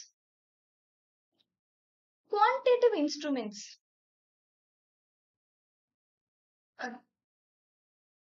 Quantitative ഇൻസ്ട്രുമെന്റ്സിനടിയിൽ നമുക്ക് RBI തന്നിരിക്കുന്ന ഇൻസ്ട്രുമെന്റ്സ് ആണ് bank rate, repo rate, reverse repo rate, cash reserve ratio, statutory liquid ratio, open market operation. Qualitative instruments, marginal requirement, moral suasion, rationing of credit. ഇതിന്റെ main difference എന്താണെന്ന് ഞാൻ പറയാം. Quantitative instrument ആ ടേമിൽ തന്നെ ഉണ്ട് ക്വാണ്ടിറ്റി. സോ ഇത് mostly rates based ആയിരിക്കും. പല ഇൻട്രസ്റ്റ് റേറ്റുകൾ ബേസ്ഡ് ആയിരിക്കും. എന്തെങ്കിലും റേഷ്യോ ഉണ്ടാവും, റിസർവ് റേഷ്യോ ഉണ്ടാവും. അപ്പോ ഇതെല്ലാം ഒരു മെഷർ ചെയ്യാൻ പറ്റുന്ന യൂണിറ്റ്സിൽ വരുന്ന ഇൻസ്ട്രുമെന്റ് ആണ് ക്വാണ്ടിറ്റേറ്റീവ് ഇൻസ്ട്രുമെന്റ്. ഓക്കെ, പക്ഷെ ക്വാളിറ്റേറ്റീവ് ഇൻസ്ട്രുമെന്റ് എടുത്തു കഴിഞ്ഞാൽ അത് കൂടുതലും ഒരു സംസാരമായിരിക്കും, അഡ്വൈസ് ആയിരിക്കും, ഗൈഡിങ് ലെറ്റേഴ്സ് ആയിരിക്കും, ഒരു അഡ്വൈസ് ആയിരിക്കാം. സോ ഇതൊക്കെയാണ് ക്വാളിറ്റേറ്റീവ്. ഇവിടെ എവിടെയും നമുക്കൊരു റേറ്റോ ഒരു റേഷ്യോ അങ്ങനെ ഒരു കണക്കുണ്ടാവില്ല. It will be just a direct contact from RBI to the commercial banks. Okay, so quantitative instruments bank rate, repo rate, reverse repo rate, cash reserve ratio, statutory liquid ratio, open market operation. Qualitative instrument marginal requirement, moral suasion, rationing of credit. So detail ആയിട്ട് നമുക്ക് ഓരോ ഇൻസ്ട്രുമെന്റ്സും നോക്കാം. First quantitative ഇൻസ്ട്രുമെന്റിൽ വരുന്ന main rate ആണ് bank rate. Bank rate എന്ന് പറയുന്നത് ഒരു നമ്മുടെ RBI കമേഴ്ഷ്യൽ ബാങ്ക്സിന് ലെൻഡ് ചെയ്യുന്ന ടൈമിൽ ചാർജ് ചെയ്യുന്ന റേറ്റ് ആണ് ഈ ബാങ്ക് റേറ്റ് എന്ന് പറയുന്നത്. ഇതൊരു ലോങ്ങർ ടേം യൂസിനായിരിക്കും. ഇവിടെ ഒരു സെക്യൂരിറ്റി കൊലാട്രൽ സെക്യൂരിറ്റിയുടെ ആവശ്യം ഉണ്ടാവില്ല. So the rate at which the RBI lends money to commercial banks. Commercial banksന്റെ കയ്യിൽ ഇപ്പോ ഒരു ബാങ്കിങ് എടുത്തു കഴിഞ്ഞാൽ അതിന്റെ മെയിൻ പ്രോസസ്, അതിന്റെ മെയിൻ ഫങ്ഷൻ എന്താണ്? Accepting deposit to lend loan അല്ലെ? Accepting deposit to lend loan. ഇത് രണ്ടത്തിന് തമ്മിൽ അക്സെപ്റ്റ് ചെയ്യുമ്പോൾ ഒരു ഇൻട്രസ്റ്റ് റേറ്റ് ആയിരിക്കും, ലോൺ ലെൻഡ് ചെയ്യുമ്പോൾ ഒരു ഇൻട്രസ്റ്റ് റേറ്റ് ആയിരിക്കും. ഈ ഇൻട്രസ്റ്റ് റേറ്റിന് ഇടയ്ക്കുള്ള ഡിഫറൻസ് ആണ് ഒരു കമേഴ്ഷ്യൽ ബാങ്കിന്റെ പ്രോഫിറ്റ്, റൈറ്റ്? സോ ഇതാണ് ഒരു ബാങ്കിന്റെ ഫങ്ഷൻ. സോ കമേഴ്ഷ്യൽ ബാങ്ക്സിന് ലോൺ ലെൻഡ് ചെയ്യണമെങ്കിൽ, അവരുടെ കസ്റ്റമേഴ്സിൽ ലോൺ ലെൻഡ് ചെയ്യണമെങ്കിൽ they should have some money, right? They should have some fund. So ഒരു പാർട്ട് ഓഫ് ഫണ്ട് നമുക്ക് ഈ ഡെപ്പോസിറ്റ് വഴി കിട്ടിയാലും അത് പോരാ. കമേഴ്ഷ്യൽ ബാങ്ക്സ് RBIയുടെ കയ്യിൽ നിന്ന് കുറച്ച് ലോൺ മേടിക്കും, ബോറോവിങ്സ് ചെയ്യും. സോ ഈ ബോറോവിങ്സ് ചെയ്യുമ്പോൾ RBI ഒരു ചാർജ് ചെയ്യും, RBI ഒരു റേറ്റ് ചാർജ് ചെയ്യും. ഈ റേറ്റ് ആണ് ബാങ്ക് റേറ്റ് എന്ന് പറയുന്നത്. So bank rate longer term പെർപ്പസസിന് RBI കമേഴ്ഷ്യൽ ബാങ്ക്സിന് ലോൺ തരുമ്പോൾ മാത്രം ചാർജ് ചെയ്യുന്നതാണ് ബാങ്ക് റേറ്റ്. ഇതിന് കൊളാട്രൽ സെക്യൂരിറ്റീസോ വേറെ ഒരു വക സെക്യൂരിറ്റീസോ ആവശ്യം വരത്തില്ല. ഓക്കെ, സോ ഇത് എങ്ങനെയാണ് വർക്ക് ആവുന്നത്? ഇൻഫ്ലേഷൻ, നമ്മുടെ എക്കണോമിക് സിറ്റുവേഷൻ രണ്ടാണ്, ഇൻഫ്ലേഷൻ, റിസഷൻ. ഇൻഫ്ലേറ്റഡ് സിറ്റുവേഷനിൽ ഈ RBI ബാങ്ക് റേറ്റ്സ് എല്ലാത്തിനും ഇൻക്രീസ് ചെയ്യും. ബാങ്ക് റേറ്റ്സ് ഇൻക്രീസ് ചെയ്യുമ്പോൾ ഓട്ടോമാറ്റിക് ആയിട്ട് നമ്മുടെ borrowings becomes costly, right? Bank rate increase ആവുമ്പോൾ കമേഴ്ഷ്യൽ ബാങ്ക്സ് കൂടുതൽ റേറ്റിന് RBIയുടെ കയ്യിൽ നിന്ന് ലോൺ മേടിക്കേണ്ട ഒരു അവസ്ഥയാണ്. സോ അങ്ങനെ ഒരു പോസിബിലിറ്റി വരുമ്പോൾ, അങ്ങനെ ഒരു സിറ്റുവേഷൻ വരുമ്പോൾ കമേഴ്ഷ്യൽ ബാങ്ക്സ് ലോൺ വാങ്ങിക്കുന്നതിനെ കുറയ്ക്കും, അല്ലെ? So the loan becomes costly, loan become costly. അങ്ങനെ ക്രെഡിറ്റും ഡിക്രീസ് ആവും. കമേഴ്ഷ്യൽ ബാങ്ക്സിന്റെ കയ്യിൽ പൈസ ഇല്ലെങ്കിൽ അവര് ലോൺ തരുന്നത് കുറയ്ക്കും. So in that way the Indian economic സിസ്റ്റത്തിൽ മണി ഫ്ലോവും കുറയും, ക്രെഡിറ്റ് ഫ്ലോവും കുറയും. സോ ഇതാണ് ഇൻഫ്ലേഷൻ സിറ്റുവേഷനിൽ ബാങ്ക് റേറ്റ് എന്ന് പറയുന്ന ഇൻസ്ട്രുമെന്റ് RBI യൂസ് ചെയ്യുന്നത്. സോ ഇൻഫ്ലേഷൻ സിറ്റുവേഷനിൽ എന്താവും? ബാങ്ക് റേറ്റ് ഇൻക്രീസ് ചെയ്യും, borrowings of commercial banks കുറയും.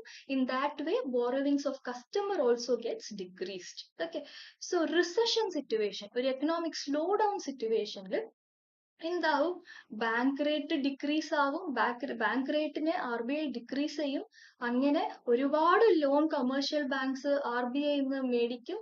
ഒരുപാട് ലോൺ കമേഴ്ഷ്യൽ ബാങ്ക്സ് മേടിക്കുമ്പോൾ കമേഴ്ഷ്യൽ ബാങ്ക്സിന്റെ ഇൻട്രസ്റ്റ് റേറ്റും കുറച്ച് അങ്ങനെ കസ്റ്റമേഴ്സിന് തരുന്ന ലോണും കൂടും. That way the credit flow increase and the money supply also increase. So മനസ്സിലായോ? ഇപ്പൊ ഇതാണ് നമ്മുടെ ബാങ്ക് റേറ്റ് എന്ന് പറയുന്ന കോൺസെപ്റ്റ്. വളരെ ഈസി ആയിട്ടുള്ള കോൺസെപ്റ്റ് ആണ്. പക്ഷെ ബാങ്ക് റേറ്റും റെപ്പോ റേറ്റും തമ്മിൽ ഒരു ചെറിയ മൈനർ ഡിഫറൻസേ ഉള്ളൂ. അതുകൊണ്ട് പലർക്കും കൺഫ്യൂഷൻ ആവാറുണ്ട്. ഓക്കെ, സോ നെക്സ്റ്റ് ആണ് repo rate. So repo rate എന്ന് പറയുന്നത് repurchase agreement rate. So repo rate again is the rate at which RBI lends to commercial bank. അതേ സിറ്റുവേഷനിലാണ് ഇത് നടക്കുന്നത്. പക്ഷെ ഇവിടെ ഒരു ഷോർട്ട് ടേം ടൈമിംഗ് ആണ്. ഷോർട്ട് ടേമിന് വേണ്ടിയിട്ട് തരുന്ന ഒരു ലോണാണ്. ലോണിന് വേണ്ടി ചാർജ് ചെയ്യുന്ന ഇൻട്രസ്റ്റ് റേറ്റ് ആണ് റെപ്പോ റേറ്റ്. സോ ഇവിടെ എന്താണ് ഇമ്പോർട്ടൻറ്റ്? ഇവിടെ നമുക്ക് ഇമ്പോർട്ടൻ്റ് ആയിട്ട് വരുന്നത്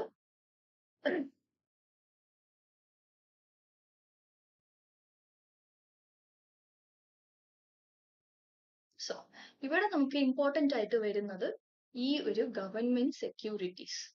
ഓക്കെ, ഈ ഗവൺമെന്റ് സെക്യൂരിറ്റീസ് എന്ന് പറയുന്നത് ഇവിടെ ഒരു പോയിന്റ് ആണ്. ആൻഡ് റെപ്പോ റേറ്റും ബാങ്ക് റേറ്റിനും ഉള്ള ഡിഫറൻസ് വരുന്നത് ഷോർട്ട് ടേം, ലോങ് ടേം. നമ്മുടെ ബാങ്ക് റേറ്റ് ലോങ് ടേമിനുള്ളതാണ്, repo rate ഷോർട്ട് ടേമിനുള്ളതാണ്. Okay, so repo rate is the rate of interest at which RBI lends short-term fund to the commercial banks. Okay, commercial banks against government securities. ഇവിടെ നമ്മൾ commercial banks RBIയുടെ നിന്ന് loan മേടിക്കണമെങ്കിൽ there should be some collateral security. Okay, എന്നാലേ ഇവർക്ക് loan മേടിക്കാൻ പറ്റത്തുള്ളൂ. Just a second. Wait.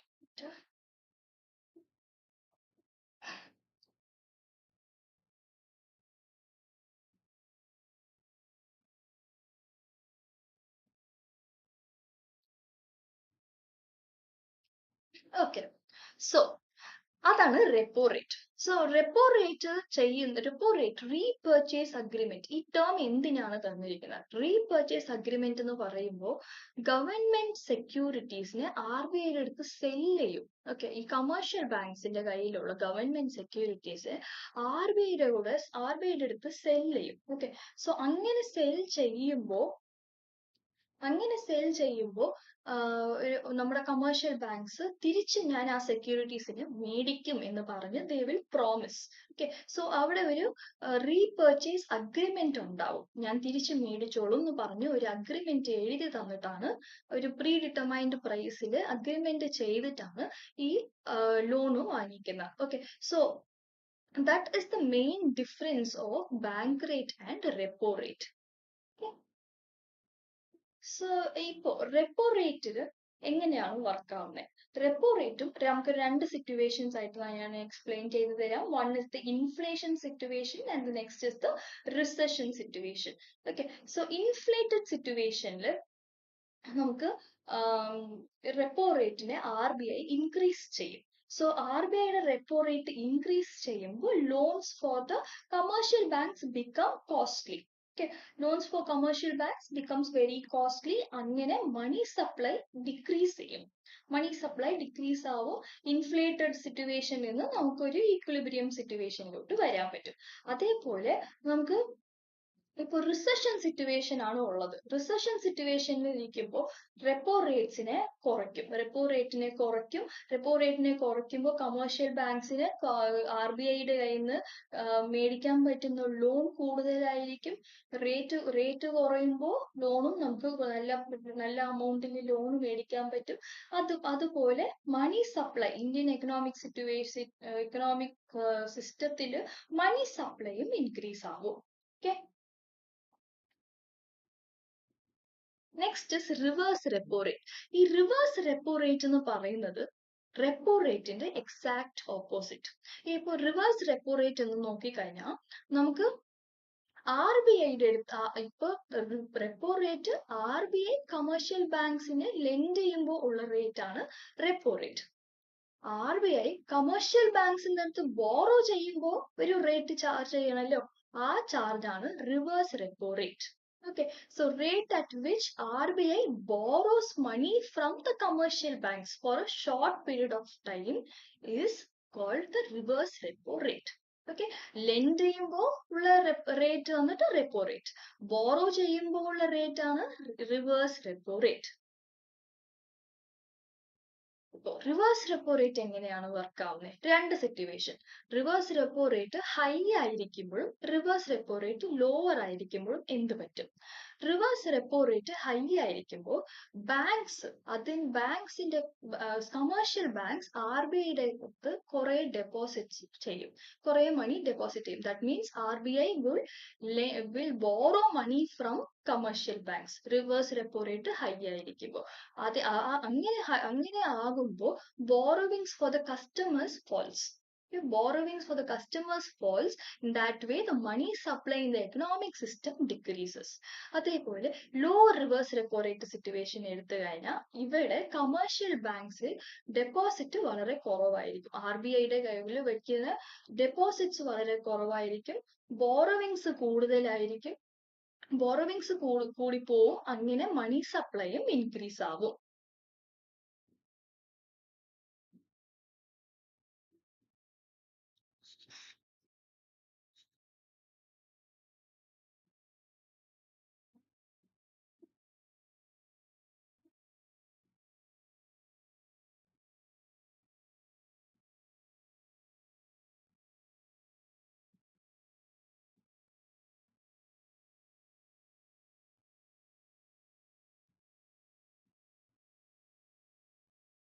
Next is the cash reserve ratio. Cash reserve ratio വളരെ important ആയ ഒരു കോൺസെപ്റ്റ് ആണ്. റിപ്പീറ്റഡ് ക്വസ്റ്റ്യൻസ് വന്നിട്ട് കോൺസെപ്റ്റ് ആണ് ക്യാഷ് റിസർവ് റേഷ്യോ. ഒരു കമേഴ്ഷ്യൽ ബാങ്ക് എടുത്തു കഴിഞ്ഞാൽ ഒരു കമേഴ്ഷ്യൽ ബാങ്ക്സിന് പല ടൈപ്പ് ഓഫ് ഡെപ്പോസിറ്റ്സ് വരാറുണ്ട് അല്ലെ? Fixed deposit, term deposit, recurring deposit, അങ്ങനെ പല ടൈപ്പ് ഓഫ് ഡെപ്പോസിറ്റ് വരാറുണ്ട്. സോ ആ ബാങ്കിൽ കിട്ടുന്ന ടോട്ടൽ ഡെപ്പോസിറ്റ് ഒരു പാർട്ട് ഓഫ് ദ ഡെപ്പോസിറ്റിനെ എല്ലാ കമേഴ്ഷ്യൽ ബാങ്ക്സും കമ്പൽസറി ആയിട്ട് RBIയുടെ അക്കൗണ്ടിൽ മെയിൻറ്റെയിൻ ചെയ്യണം. ഓക്കെ, RBIയുടെ അക്കൗണ്ടിൽ മെയിൻറ്റെയിൻ ചെയ്യണം, ക്യാഷ് ആയിട്ട് തന്നെ മെയിൻറ്റെയിൻ ചെയ്യണം. സോ അതാണ് ക്യാഷ് റിസർവ് റേഷ്യോ എന്ന് പറയുന്നത്. ഈ ക്യാഷ് റിസർവ് റേഷ്യോ എത്രയാണെന്നുള്ളത് RBI തന്നെ പറയും. ഓക്കെ, സോ RBI ഫോർമുലേറ്റ് ചെയ്യുന്ന ഒരു ഇമ്പോർട്ടന്റ് ഇൻസ്ട്രുമെന്റ് ആണ് cash reserve ratio. So cash reserve ratio is the percentage of the bank's total deposit that must be maintained as cash reserves with the RBI to control the credit creating capacity of the commercial banks. Okay, so എപ്പോൾ വേണമെങ്കിലും commercial ബാങ്ക്സിന്റെ അടുത്ത് lending capacity കുറയാം.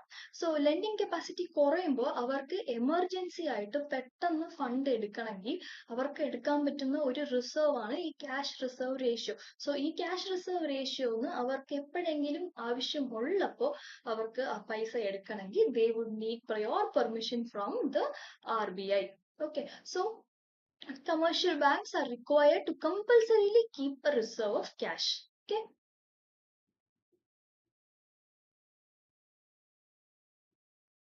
So cash reserve ratio എങ്ങനെയാണ് work ആവുന്നത്? Higher the cash reserve ratio, banks deposit more fund with the RBI. അല്ലേ? ഒരുപാട് cash reserve ratio ഉള്ളപ്പോൾ ബാങ്കിന് ഡെയിലി കിട്ടുന്ന ഡെപ്പോസിറ്റ് ഒരു വലിയ ശതമാനമാണ് ബാങ്ക് RBIയുടെ അക്കൗണ്ടിൽ മെയിൻറ്റെയിൻ ചെയ്യാൻ പോകുന്നത്. സോ അങ്ങനെ മെയിൻറ്റെയിൻ ചെയ്യുമ്പോൾ ഓരോ കമേഴ്ഷ്യൽ ബാങ്ക്സിന്റെ കയ്യിലുള്ള ഫണ്ട് കുറയുമല്ലേ, ഓരോ കമേഴ്ഷ്യൽ ബാങ്ക്സിന്റെ ലെൻഡിങ് കപ്പാസിറ്റി കുറയും. സോ അങ്ങനെ ലെൻഡിങ് കപ്പാസിറ്റി കുറയുമ്പോൾ ബാങ്കുകൾ കസ്റ്റമേഴ്സിന് ലോൺ തരുന്നത് കുറയ്ക്കും. ലോൺ തരുന്നത് കുറയ്ക്കുമ്പോൾ മണി സപ്ലൈ എക്കണോമിക് സിസ്റ്റത്തിൽ കുറയും. അതേപോലെ commercial banks, the cash reserve ratio കുറയുമ്പോൾ, ലോവർ ക്യാഷ് റിസർവ് റേഷ്യോ ഉള്ളപ്പോൾ ബാങ്ക്സ് കുറച്ച് എമൗണ്ടേ RBIയുടെ അക്കൗണ്ടിൽ ഇടുകയുള്ളൂ. അപ്പൊ അങ്ങനെ നോക്കുമ്പോൾ ഓരോ കമേഴ്ഷ്യൽ ബാങ്ക്സിന്റെ കയ്യിലുള്ള പൈസ കൂടുതലായിരിക്കും, ഫണ്ട് കൂടുതലായിരിക്കുമ്പോൾ അവര് കസ്റ്റമേഴ്സിന് കുറേ ലോൺ കൊടുക്കും. സോ അങ്ങനെ ലോൺ കൊടുക്കുമ്പോൾ money supply and the economy also gets increased. So അങ്ങനെയാണ് ഇൻഫ്ലേഷൻ ആൻഡ് റിസഷൻ സിറ്റുവേഷനെ RBI ഹാൻഡിൽ ചെയ്യുന്നത്. Next another concept is the open market operation. Open market operation എന്ന് പറയുന്നത് ഈ സെക്യൂരിറ്റീസ്, ഗവൺമെന്റ് സെക്യൂരിറ്റീസ് കമേഴ്ഷ്യൽ ബാങ്ക്സിന്റെ കയ്യിലും ഉണ്ടാവും, റിസർവ് ബാങ്കിന്റെ കയ്യിലും ഈ ഗവൺമെന്റ് സെക്യൂരിറ്റീസ് ഉണ്ടാവും. സോ ഓപ്പൺ മാർക്കറ്റ് ഓപ്പറേഷൻ എന്ന് പറയുന്നത് എന്താന്ന് വെച്ചാൽ കമേഴ്ഷ്യൽ ബാങ്ക്സിനും RBIനും തമ്മിൽ ഈ ഗവൺമെന്റ് സെക്യൂരിറ്റീസിനെ പർച്ചേസ് ചെയ്യുന്നതും സെൽ ചെയ്യുന്ന ഒരു ഓപ്പറേഷൻ ആണ് open market operation. Okay, so ഇപ്പോ open market operation refers to buying and selling of government securities by RBI in the open market. Money supply, money circulation in the economy control ചെയ്യാനാണ് ഈ open market operation ഉപയോഗിക്കുന്നത്. So രണ്ട് type of operation ആണ് നടക്കുന്നത്. One is purchasing of securities and the other is selling of securities. Okay, so purchase എന്ന് പറഞ്ഞാൽ എന്താണ്? RBI commercial ബാങ്ക്സിൽ നിന്ന് ഒരു പർച്ചേസ് നടത്തുവാണ്. ഗവൺമെന്റ് സെക്യൂരിറ്റീസിനെ ഒരു പ്രൈസിന്, പ്രീ ഡിറ്റർമൈൻഡ് പ്രൈസിന് പർച്ചേസ് ചെയ്യുവാണ്. പർച്ചേസ് ചെയ്യുമ്പോൾ RBIയുടെ കയ്യിൽ the security comes in and money flows out, right? Money flows out. So അപ്പോ RBIയുടെ അക്കൗണ്ടിലുള്ള പൈസ കുറയുവാണ്, കമേഴ്ഷ്യൽ ബാങ്ക്സിലുള്ള അക്കൗണ്ടിലുള്ള പൈസ കൂടുകയാണ്. Okay, because RBI is purchasing. ആ ഒരു സിറ്റുവേഷൻ. അത് തന്നെ സെക്കൻഡ് സിറ്റുവേഷനിൽ RBI സെൽ ചെയ്യുമ്പോൾ നമുക്കായിരിക്കും പൈസ ഇൻഫ്ലോ ആയിരിക്കും, RBIന് മണി ഇൻഫ്ലോ ആൻഡ് കമേഴ്ഷ്യൽ ബാങ്ക്സിന് മണി ഔട്ട്ഫ്ലോ. ഓക്കെ, സോ ഇതാണ് രണ്ട് situation, purchasing of securities and selling of securities. Purchase of securities എന്ന് പറയുമ്പോൾ ക്യാഷ് ഔട്ട്ഫ്ലോ ആണ് നടക്കുന്നത്, RBIയുടെ കയ്യിൽ നിന്ന് ക്യാഷ് ഔട്ട്ഫ്ലോ. അപ്പൊ ഔട്ട്ഫ്ലോ ആകുമ്പോൾ ഓട്ടോമാറ്റിക് ആയിട്ട് കമേഴ്ഷ്യൽ ബാങ്ക്സിന്റെ കയ്യിലുള്ള ഫണ്ട് കൂടും.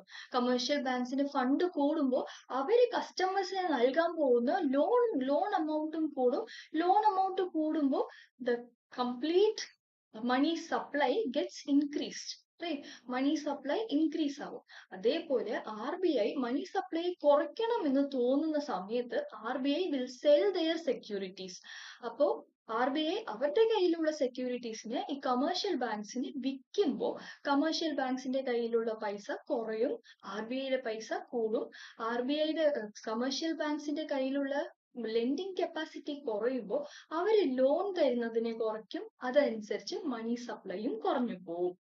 അതാണ് ഓപ്പൺ മാർക്കറ്റ് ഓപ്പറേഷൻ എന്ന് പറയുന്ന situation. Next is another important topic, the SLR, Statutory Liquid Ratio. Statutory Liquid Ratio എന്ന് പറയുന്നത് ഒരു ബാങ്കിന്റെ total net demand and time liability. ഈ total of net demand and time liabilities എന്ന് പറയുമ്പോൾ ഒരു ബാങ്കിൽ നമുക്ക് ടൈം ലയബിലിറ്റീസ് എന്ന് പറയുന്നത് ഓരോ സമയം, അതായത് ഫിക്സഡ് ഡെപ്പോസിറ്റ് ഇത്രയും സമയത്തിൽ മെച്യൂർ ആവുമ്പോൾ അവർ തിരിച്ച് വിഡ്രോ ചെയ്യാൻ ചാൻസ് ഉണ്ട്. പിന്നെ റെക്കറിംഗ് ഡെപ്പോസിറ്റ്, ഓരോ മാസവും അവർ ഡെപ്പോസിറ്റ് ചെയ്യുന്ന ഡെപ്പോസിറ്റ് ആണ് റെക്കറിംഗ് ഡെപ്പോസിറ്റ്. സോ ഇതിലെല്ലാം ഏത് സമയം വേണമെങ്കിലും അവരത് വിഡ്രോ ചെയ്യും എന്ന് അറിയാൻ പറ്റുന്ന ലയബിലിറ്റീസ് ആണ് ടൈം ലയബിലിറ്റീസ്. പിന്നെ അതല്ലാതെ സേവിങ്സ് അക്കൗണ്ട്, കറണ്ട് അക്കൗണ്ട് ഇങ്ങനെ മെയിൻറ്റെയിൻ ചെയ്യുന്ന ക്യാഷ്, അതും എപ്പോൾ വേണമെങ്കിലും അവർക്ക് വിഡ്രോ ചെയ്യാം. ഈ total of these deposits and the money in their account is the net demand and time liabilities. Okay, so SLR എന്ന് പറയുന്നത് കമ്പൽസറി ആയിട്ട് ഓരോ കമേഴ്ഷ്യൽ ബാങ്ക്സും ലിക്വിഡ് അസറ്റ് ആയിട്ട് മെയിൻറ്റെയിൻ ചെയ്യേണ്ട ഒരു റിസർവ്. അവർക്ക് കിട്ടുന്ന ഓരോ കമേഴ്ഷ്യൽ ബാങ്ക്സിനും കിട്ടുന്ന ടോട്ടൽ നെറ്റ് ഡിമാൻഡ് ടൈം ലയബിലിറ്റിന്ന് ഒരു സെർട്ടൈൻ ശതമാനം amount ഒരു ലിക്വിഡ് അസറ്റ് ആയിട്ട് തന്നെ മെയിൻറ്റെയിൻ ചെയ്യണം. ലിക്വിഡ് അസറ്റ് എന്ന് പറയുമ്പോൾ ക്യാഷ് ആയിട്ട്, ഗോൾഡ് ആയിട്ട്, സെക്യൂരിറ്റീസ് ആയിട്ട് മെയിൻറ്റെയിൻ ചെയ്യണം. ഓക്കെ, സോ അതാണ് statutory liquid ratio. So unlike cash reserve ratio, this reserve is maintained by the bank themselves. ഇപ്പൊ cash reserve ratio എടുത്തു കഴിഞ്ഞാൽ അത് RBI യുടെ അക്കൗണ്ടിൽ ദിവസം മെയിൻറ്റെയിൻ ചെയ്ത് വരേണ്ട ഒരു amount ആണ് cash reserve ratio. പക്ഷെ SLR എന്ന് പറയുന്നത് ഓരോ ബാങ്കും അവരുടെ ബാങ്കിൽ തന്നെ മെയിൻറ്റെയിൻ ചെയ്യേണ്ടതാണ് statutory liquid ratio. Okay, so net demand and time liabilities, demand liabilities plus time liabilities minus interbank liabilities, ഇതാണ് NDTL എന്ന് പറയുന്നത്. So demand liabilities, liability payable by the bank on demand, ഇതായത് current account, savings account, demand draft, outstanding cheques, deposit payable on demand, ഇതൊക്കെയാണ് demand liabilities എന്ന് പറയുന്നത്. പിന്നെ time liabilities, fixed പീരീഡിന് ശേഷം അവർക്ക് വിഡ്രോ ചെയ്യാൻ പറ്റുന്നതെല്ലാം time liabilities. Fixed deposit, recurring deposit, time deposit, staff security deposit, ഇത് എല്ലാം ടൈം ലയബിലിറ്റീസ് ആണ്.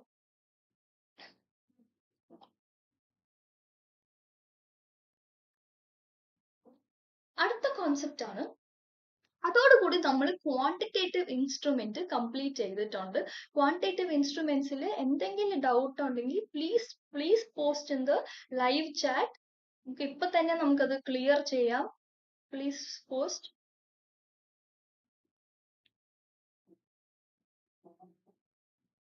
ഡൗട്ട് ഒന്നും ഇല്ലെങ്കിൽ നമുക്ക് അടുത്ത കോൺസെപ്റ്റിലോട്ട് മൂവ് ചെയ്യാം.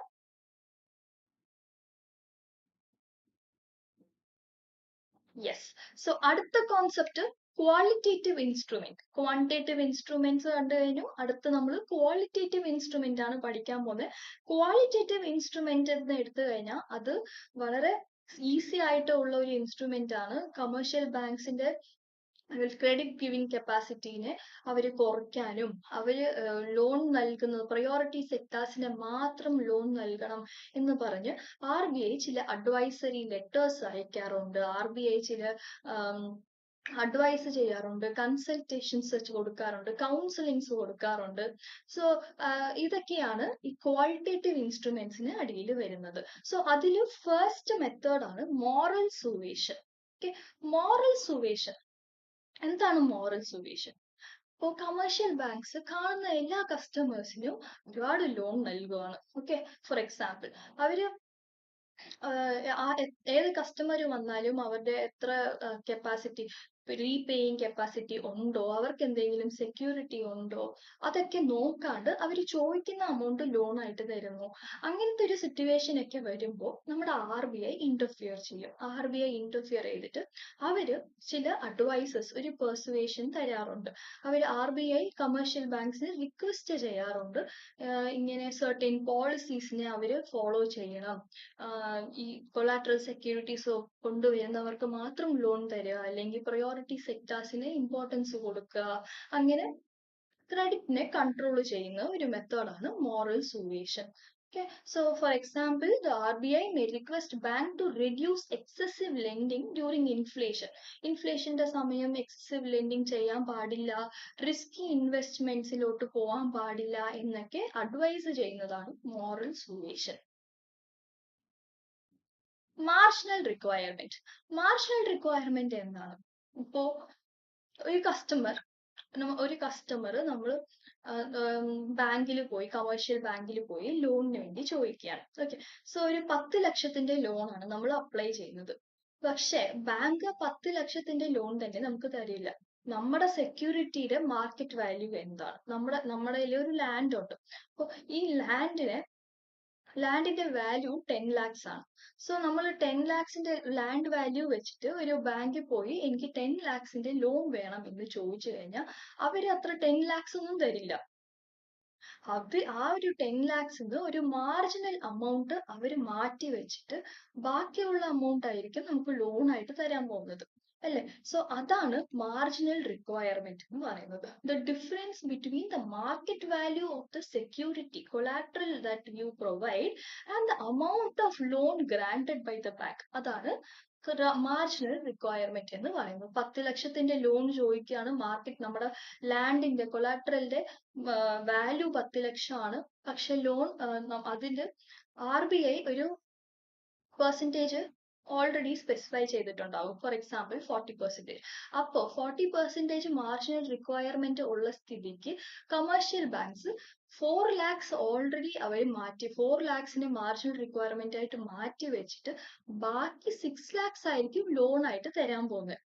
സോ ഈ ഒരു ഡിഫറൻസ് ഇല്ലേ, നമ്മൾ 10 lakhs ചോദിക്കുന്നു, അതിൽ 4 lakhs അവർ മാർജിനൽ റിക്വയർമെന്റ് ആയിട്ട് മാറ്റി വെക്കുന്നു, 6 lakhs ആയിട്ട് ലോൺ തരുന്നു. സോ ഇതാണ് മാർജിനൽ റിക്വയർമെന്റ്. ഇങ്ങനെ ചെയ്യുമ്പോൾ RBIക്ക് ഒരു സെക്യൂരിറ്റി ആയി, ഒരുപാട് ലോണും തന്നിട്ടില്ല, ക്രെഡിറ്റ് കപ്പാസിറ്റി ഇന്ത്യയുടെ മണി സപ്ലൈയും കൂട്ടിയിട്ടില്ല. സോ ഇതാണ് മാർജിനൽ റിക്വയർമെന്റ് എന്ന് പറയുന്ന measurement. So it determines how much loan a borrower can obtain against pledged securities. പിന്നെ ഉള്ളത് credit rationing or the rationing of credit. So rationing of ക്രെഡിറ്റിൽ refers to the method by which RBI fixes a limit. ഇത്രയേ loan തരാൻ പറ്റുള്ളൂ എന്ന് മുൻകൂട്ടി തന്നെ ഒരു ഫിക്സേഷൻ ചെയ്യും, ഒരു ലിമിറ്റ് ഫിക്സ് ചെയ്യും. സോ അതിനപ്പുറം ഒരു സെക്ടറിനും ബോറോ ചെയ്യാൻ പറ്റത്തില്ല എന്നായിരിക്കും. അപ്പൊ അതാണ് ക്രെഡിറ്റ് റേഷനിങ് എന്ന് പറയുന്നത്. പിന്നെ വേറെ ഒരു മെത്തേഡിൽ ക്രെഡിറ്റ് റേഷനിങ് ചെയ്യുന്നത് സർട്ടൻ സെക്ടേഴ്സിന് മാത്രമേ ലോൺ തരുള്ളൂ, പ്രയോറിറ്റി സെക്ടേഴ്സിന് മാത്രം, അഗ്രികൾച്ചർ, ഇൻഡസ്ട്രിയൽ സെക്ടേഴ്സിന് മാത്രമേ നമ്മൾ ലോൺ തരുള്ളൂ എന്ന് പറഞ്ഞ് ഒരു ലിമിറ്റ് ഫിക്സ് ചെയ്യുന്നതാണ് rationing of credit. Yes.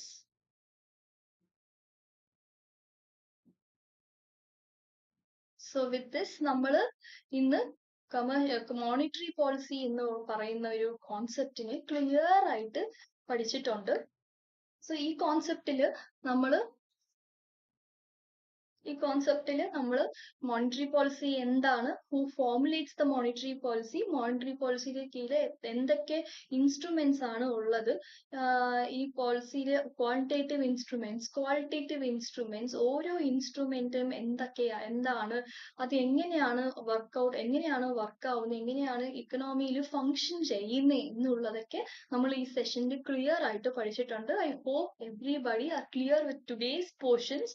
So ഇത് നോട്ട്സ് എടുക്കുക, നിങ്ങൾ നോട്ട്സ് ഡെയിലി റിവൈസ് ചെയ്ത് പഠിക്കുക. സോ ദാറ്റ് ലാസ്റ്റ് മിനിറ്റ് എക്സാമിന്റെ തലേ ദിവസം നിങ്ങൾ ഒരുപാട് പഠിച്ച് ടെൻഷൻ അടിക്കേണ്ട ആവശ്യം വരില്ല. സോ ഡെയിലി കോൺസെപ്റ്റ്സിനെ ഡെയിലി നിങ്ങൾ പഠിച്ചു കഴിഞ്ഞാൽ നിങ്ങൾക്ക് ഭയങ്കര എളുപ്പമായിരിക്കും. ലാസ്റ്റ് എക്സാമിന്റെ സമയത്ത് വളരെ എളുപ്പമായിരിക്കും, ടെൻഷൻ ഫ്രീ ആയിരിക്കും, കോൺഫിഡന്റ് ആയിട്ട് തന്നെ നിങ്ങൾക്ക് ഓരോ ക്വസ്റ്റ്യനും അറ്റൻഡ് ചെയ്യാനും പറ്റും. ഓക്കെ, സോ ഈ സെഷൻ കണ്ടോണ്ടിരിക്കുന്ന എല്ലാവർക്കും ഒരു ചെറിയൊരു ഹോംവർക്ക് ആയിട്ട് ഞാൻ തരുന്നത് എന്താണെന്ന് വെച്ചാൽ, ഓരോ ഇപ്പോഴത്തെ റേറ്റ് എന്താണ്, ഇപ്പോ ക്യാഷ് റിസർവ് റേഷ്യോ എന്താണ്, statutory liquid ratio, current ratio എന്താണ്, ബാങ്ക് റേറ്റ്സ്, ഓരോ ബാങ്ക് റേറ്റ്സ് എത്രയാണ് വെച്ചിരിക്കുന്നത് എന്നുള്ളതെല്ലാം നിങ്ങൾ നോട്ട് ചെയ്ത് വെക്കുക. ആൻഡ് ദെൻ എന്തെങ്കിലും കറണ്ട് അഫയേഴ്സ്, മോണിറ്ററി പോളിസി ബന്ധപ്പെട്ടുള്ള കറണ്ട് അഫയേഴ്സ് എന്തെങ്കിലും ഉണ്ടോ എന്നൊക്കെ നോക്കി അതും കൂടെ നിങ്ങൾ ഒരു ചാർട്ടായിട്ടോ ഒരു നോട്ട്സ് ആയിട്ടോ എഴുതി വെക്കുക. So that it will be very much helpful. നമുക്ക് അറിയത്തില്ല എങ്ങനത്തെ ചോദ്യങ്ങൾ പെട്ടെന്ന് കോൺസെപ്റ്റ് വരാൻ പോകുന്നു എന്ന് നമുക്ക് അറിയത്തില്ല. സോ അതിനെപ്പോഴും നമ്മൾ പ്രിപ്പയർഡ് ആയിട്ടിരിക്കണം. ഓക്കെ, സോ അങ്ങനെ നമ്മൾ ഇന്നത്തെ മെയിൻ ടോപ്പിക് ആയ മോണിറ്ററി പോളിസീസ് കംപ്ലീറ്റ് ചെയ്തിട്ടുണ്ട്. എന്തെങ്കിലും ഡൗട്ട് ഉണ്ടെങ്കിൽ യു ക്യാൻ അപ്രോച്ച് ട്രൂവൻ എനി ടൈം 24/7. ഓക്കെ, സോ നിങ്ങൾക്ക് സപ്പോർട്ട് ചെയ്യാനും നിങ്ങളുടെ ഡൗട്ടുകൾ ക്ലിയർ ചെയ്യാനും ഞങ്ങൾ എപ്പോഴും ഉണ്ടാവും. ഓക്കെ, ആൻഡ് പിന്നെ ക്വസ്റ്റ്യൻ പേപ്പേഴ്സ്, യെസ്, അടുത്ത സെഷനിൽ, നെക്സ്റ്റ് ലൈവ് സെഷനിൽ നമ്മൾ ക്വസ്റ്റ്യൻ പേപ്പേഴ്സ് നോക്കുകയും എങ്ങനത്തെ ചോദ്യങ്ങളാണ് ഈ കോൺസെപ്റ്റ് എന്ന് ചോദിച്ചിരിക്കുന്നതെന്ന് നോക്കും. അത് മാത്രമല്ലാതെ പുതിയ ഒരു ടോപ്പിക്കും കൂടി നമ്മൾ പഠിക്കുമായിരിക്കും. സോ പ്രിപ്പയർ ചെയ്യുന്ന എല്ലാ ആസ്പിരൻസിനും ഓൾ ദ വെരി ബെസ്റ്റ്. നന്നായിട്ട് പഠിക്കുക, കുറേ സമയം ഇതിനു വേണ്ടി സ്പെൻഡ് ചെയ്യുക. കുറച്ച് നമ്മൾ ഹാർഡ് വർക്ക് ചെയ്ത് കഴിഞ്ഞാൽ ഉറപ്പായിട്ടും UGC നെറ്റ് എന്ന് പറയുന്നത് ഒരു സ്വപ്നമായിരിക്കില്ല നമുക്ക് ഒരിക്കലും. Okay, so all the best. Thank you for cooperating patiently during my session. Thank you.